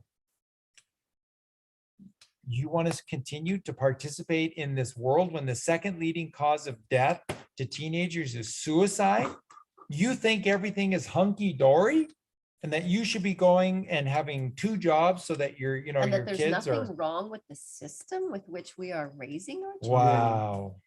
The suicidal system. Wow. Yeah, it is. It's absolutely suicidal system. And it's so- called complacency. Yeah. Yes, Mhm. that's right. Yeah, that's right. And complacency is capitulation, is conformity. You're just Shame conforming. on us. And Yeah. that's why we are where we are. Which is Yep. a short Shame on us. circuit, right? That's right. So no, there, and what is a short circuit? No man from the Sea of Galilee, because Galilee is circuit. Yes. That's where short Zodiac. circuit comes Yes. from, because you're shorting Jesus out of the equation, right? That's why when they have 12 months, who's getting short shifted and short changed with 12 months? We Christos. are. We're going because- to install Christos That's right. into our Yeah. our monthly We- annual. we calendar. enshrine Jesus by adding the Christos month, and it makes perfect sense. And then on the 365th and a quarter day of the year, it's the pineal gland day. And the only way you activate your pineal gland is through meditation. It is the only way. Mm. Beautiful. No thought, no food. And by the way, if you want to fast, again, it's wonderful if you get to the point where you're dry fasting. But remember, you can always juice fast or you can water fast. Remember, what is the juice of a mango? It's Alkaline water. It's alkaline water. It's just colored It's pure. alkaline water. That's all. So It's pure heaven. when you're eating fruit, you're drinking water. So Colleen and I were just noticing that we used to be huge drinkers of water, so much, and now we don't actually drink that much water. Well, the reason is because we're ingesting so much of watermelon and everything. So it's just cool. It's a colored water. So, and by the way, think about it. Think about Kool-Aid. It's so cool with the K, cool with the K. It's so Kool-Aid. And so what was so cool about Kool-Aid? Because they made it different colors and they made it purple. Oh, like if you ate blueberries, and they made it red. Oh, like if you ate strawberries or cherries. Or they made it orange if you ate an orange, right? So what Kool-Aid is just taking God out of the equation once again. See, it's cool And how to be interesting that godless. they made it into like a cult thing, Literally. right? Where, drink the Kool-Aid, Drink and the it's a Kool-Aid. dark saying now. And Yeah.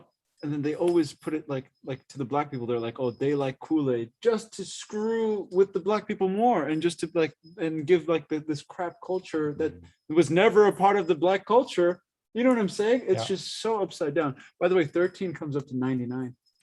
Like if Yeah. you, Absolutely, which is most high, Hmm. highest high, most high. and then you got 18, which is magnetism. So what? Hmm. What? It's just all there. Like Yeah, 9 and 9. and 18. that's right. And everyone, again, when they use words like again, the spiritual community for Jesus, the real name of the person who was traveling around the Holy Land was Yeshua. Hey, that's Hebrew. So if you want to do that, the gematria of Yeshua is 79. Just so you know. But Jeheshua is 77. That's Christ. And Joshua is 74. That's Jesus. Joshua Jeheshua is Jesus Christ. That's 74 and 77.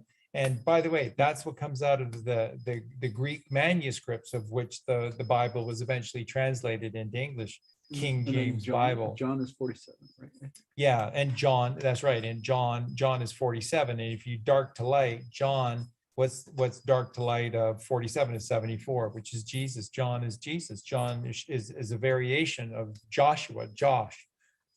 So it's just brilliant stuff. This is what the truth is.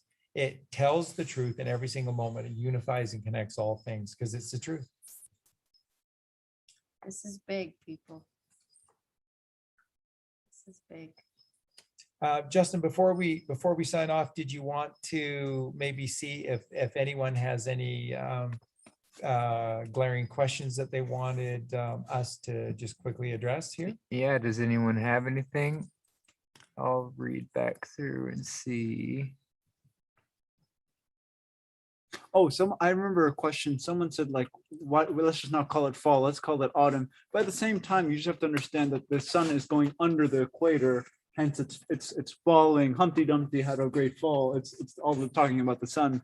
So fall is not necessarily a bad thing, right? Not at all. This is called the fall of man. Autumn is just the higher word Yes. for it. You just prepare for it. You can't stop it. Exactly. You can't stop Nothing what can is stop coming what is coming. because It's it's written. God's plan, and It it's is a written. beautiful plan.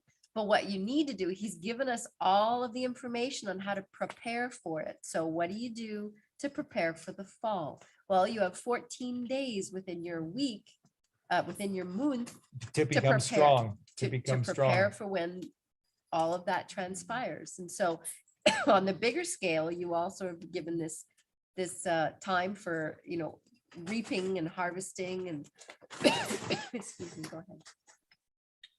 Yeah, no, So it's all there. Yep.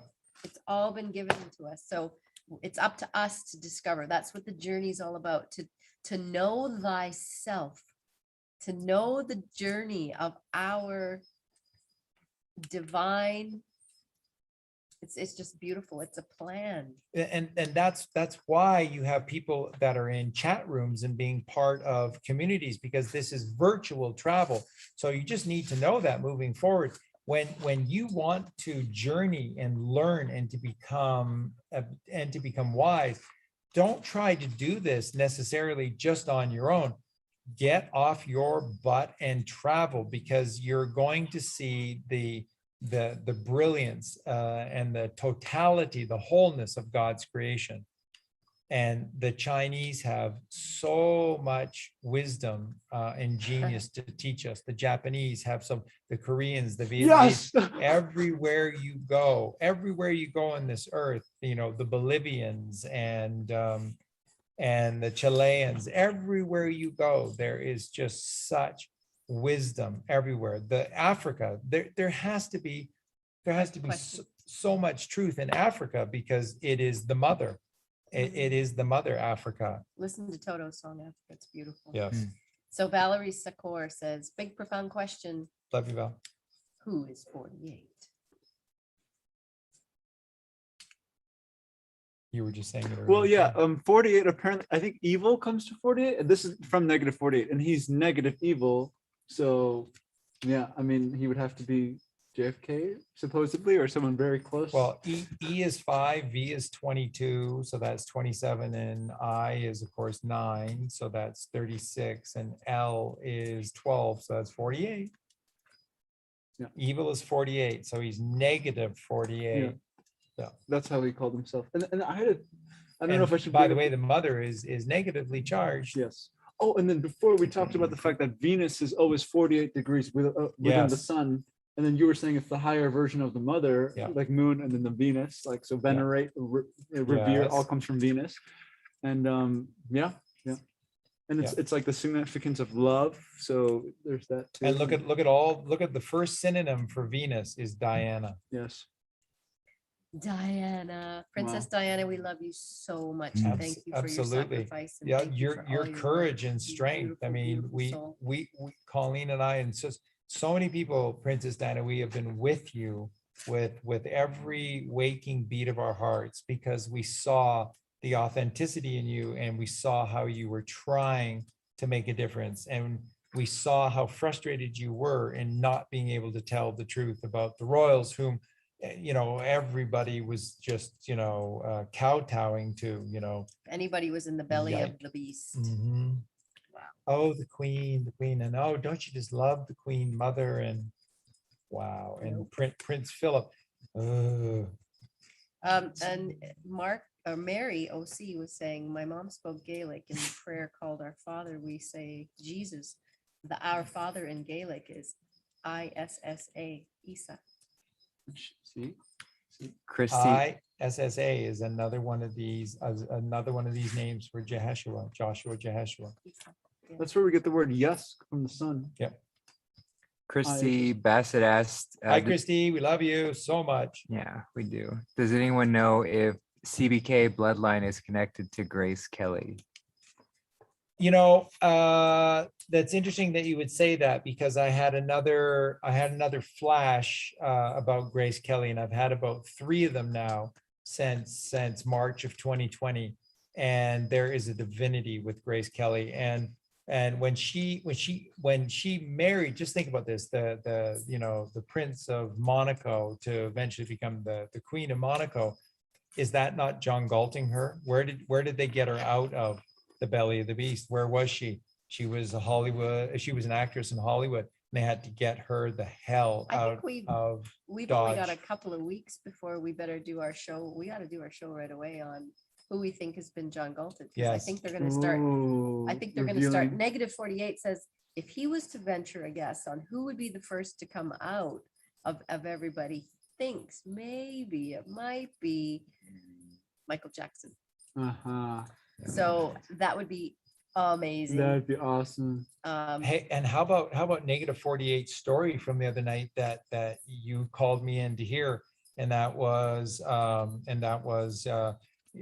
this bravery award of bravery because of this Israeli attack on an American vessel, and the award of bravery and honor was given to the son of the youngest admiral in United States history. Well, that's Jim Morrison's dad.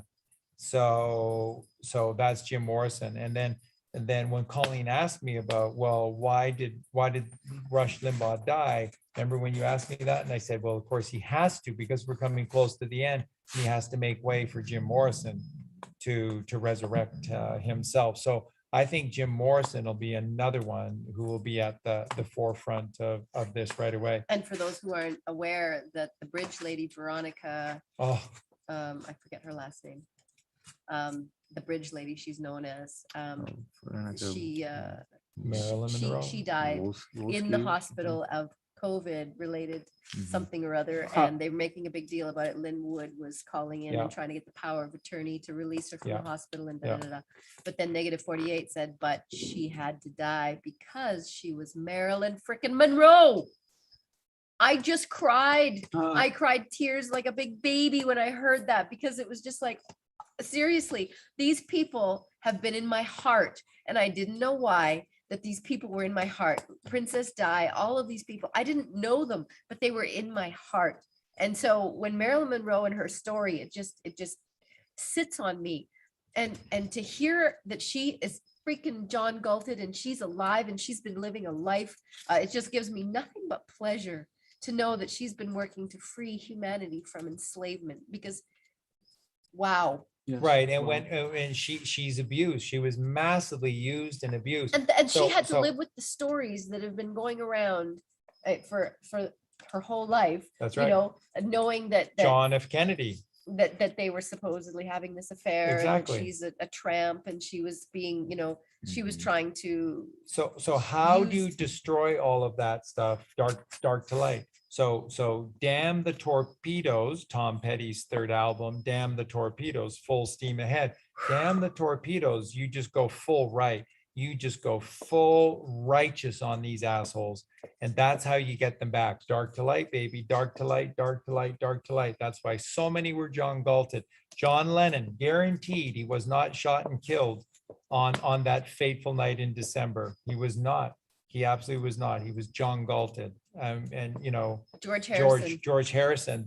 When George Harrison was almost knifed to death within his home, that is a scream to anyone in the world who's goodly godly going, we have got to get this guy out of here. We have got to get him out of here. Absolutely. They're gonna kill him. They will not let him And the live. fact that JFK, the ultimate JFK, But it's more than that, because if JFK was John Galted, there's no way that Robert Kennedy was killed in the Ambassador Hotel and in Los that Angeles. means And that that means that Martin Luther King was not shot in the face by, you know, James Earl Ray about Gandhi? in Memphis. Gandhi still be alive. Well, Please, dear it's God. it's hard to say, and therefore it gives us great hope for Malcolm X as well. So and it gives us great hope for Nikola Tesla.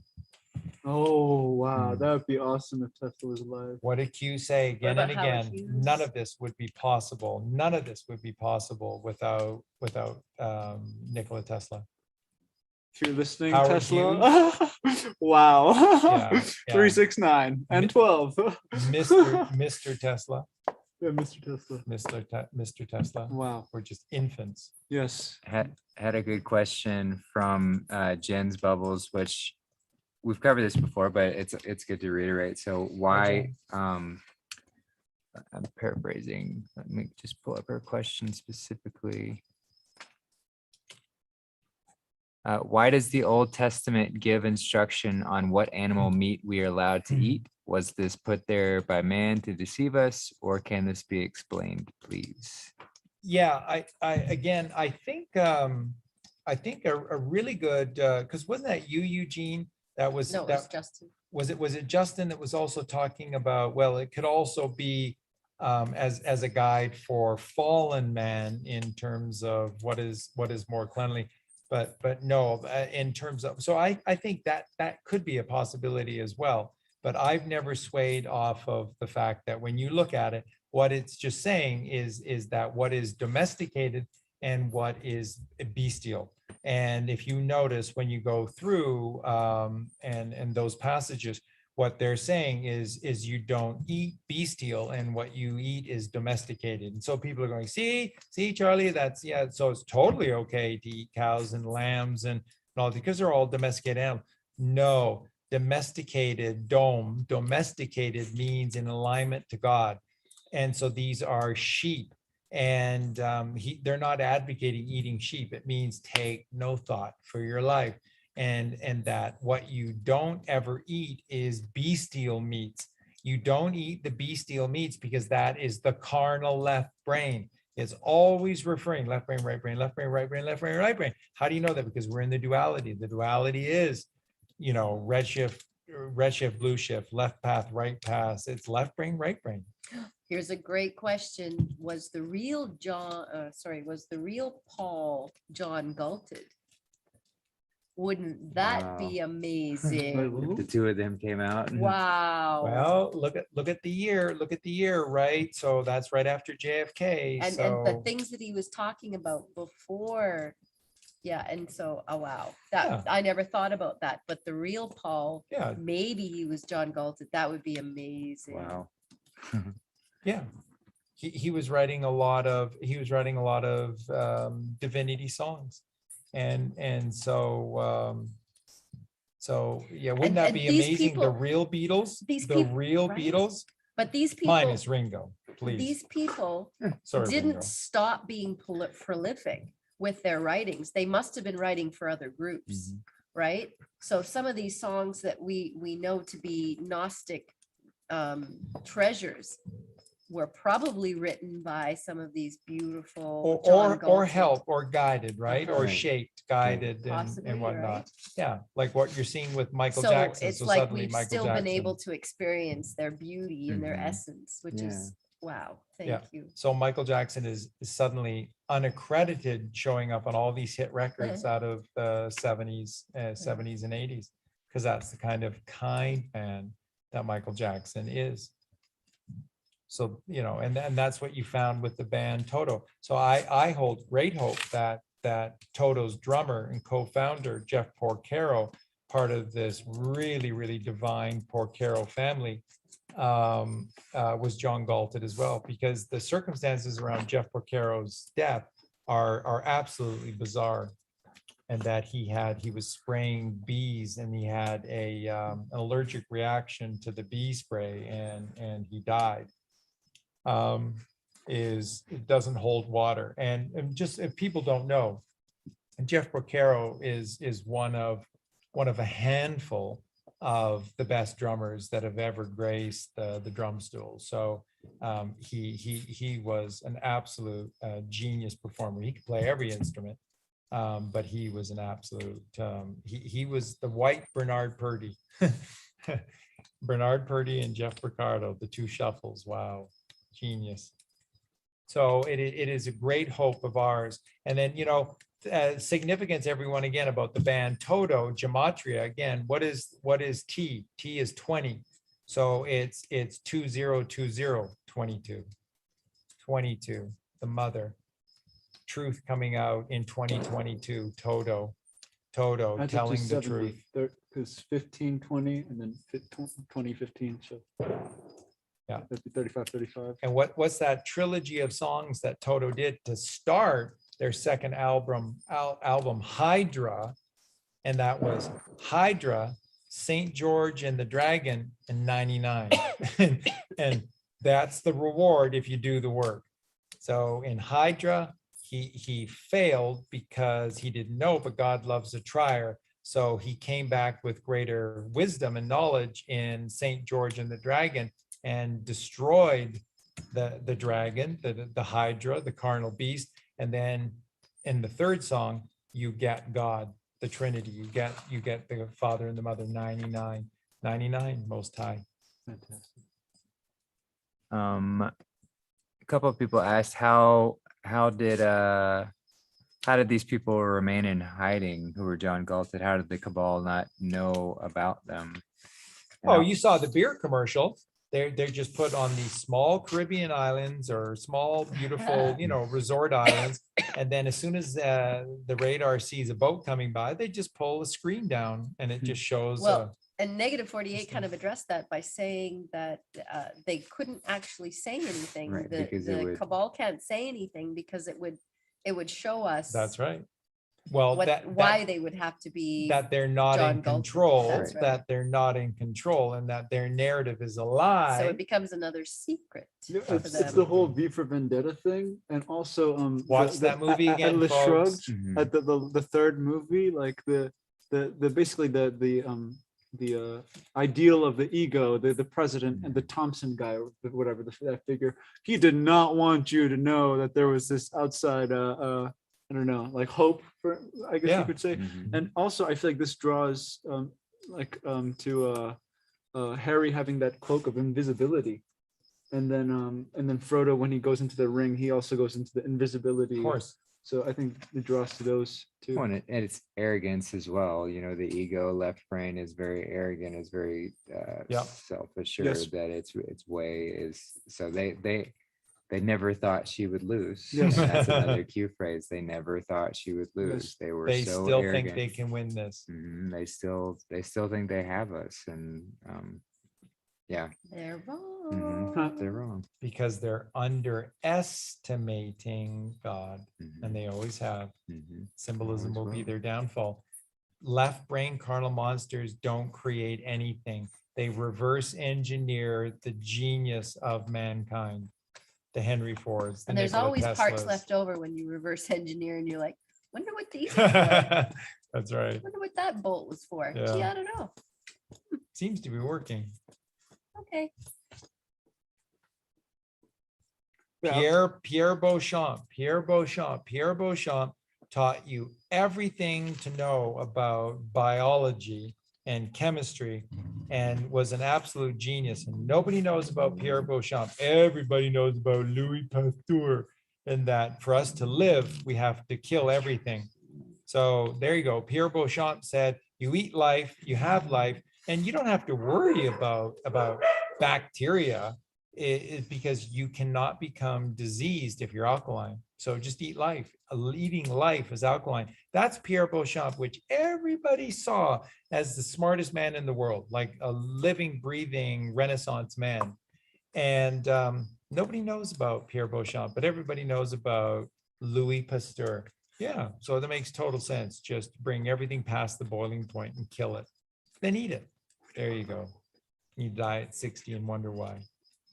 With that lovely note. Yeah, I'd love to thank the children of Abel that have just been working for us in the background, like the Blue Rose family, I guess specifically. Like, Yeah. wow, just how much they've gone through and how much they've persevered The through. Jesus strand. The beautiful Knights Templars, the ones that were honored. Yes. Yeah. The true Freemasons. The true Freemasons. You never Yeah, hear. the true vampire slayers that That's have been right. out there slaying the vamps That's right. since the beginning of time, undercover, with no fanfare. The Aragorns of the world, The same hiding way. in the The same way as Ganges. in the shadows. Exactly. Not all that is gold glitters. Not all that is gold glitters. They hide in the shadows awaiting their return, the return of the king, Mhm. Aragorn. And the return of the king is about to happen. It is. And the return of the king, by the way, my friends, is 1260. Book of Revelation dominated by two numbers, 42 and 1260.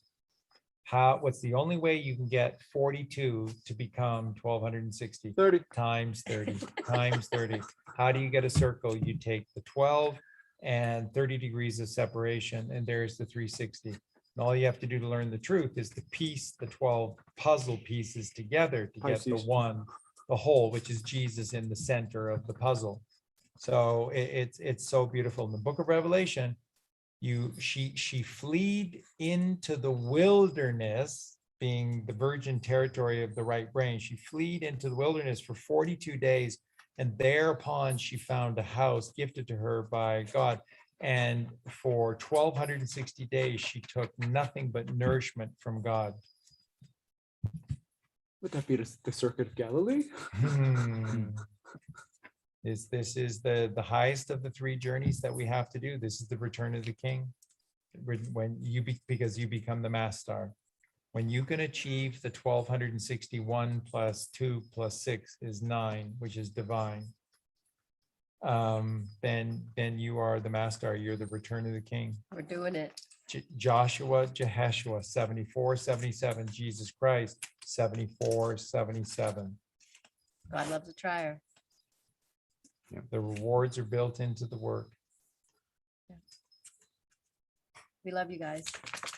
Yeah, thank y'all for being It's been here. a wonderful night. It has, and we're gonna come back at you. Is this is Wednesday night? Mhm. So this is Mercury, the messenger night. And we're gonna come back Saturday night if that works for Justin and Eugene I already made thought we up. were gonna do maybe Friday night, instead of question and A, we do it like this, or Well, no, I was gonna, because I already posted it, because I already made up the thing. So, well, and if he's then, posted it, then it has to be, and then Ah, it's what, just written. what did I say again, guys, that I said is the perfect title? title in the show for the Saturday show? It's a great title. All you have to do is somebody just go on to MeWe and just Ah. quickly go into MeWe, Charlie Freak MeWe, and it's I thought I already posted it. I wrote about it anyways. Return of the King. So, but join us Saturday night, because it's gonna be a great show. Nothing's up. I think probably in the show more I maybe referenced it, maybe not.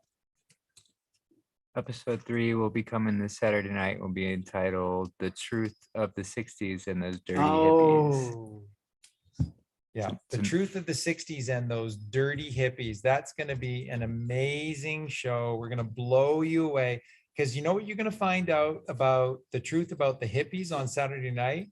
They won't come if you tell them no. Oh, okay. ah, It's a We'll three, save it. it's a Save it. 3-letter word. God. Come Or on no. Saturday and listen to the 3-letter word. All right, everybody. Cliffhanger. Yeah. Thank y'all for being here. And I hope you'll have a wonderful rest of your evening, rising day, wherever you are. Thank you for being here, and we'll talk to you next time. Thank you, guys. We love We love you. you. Appreciate everything.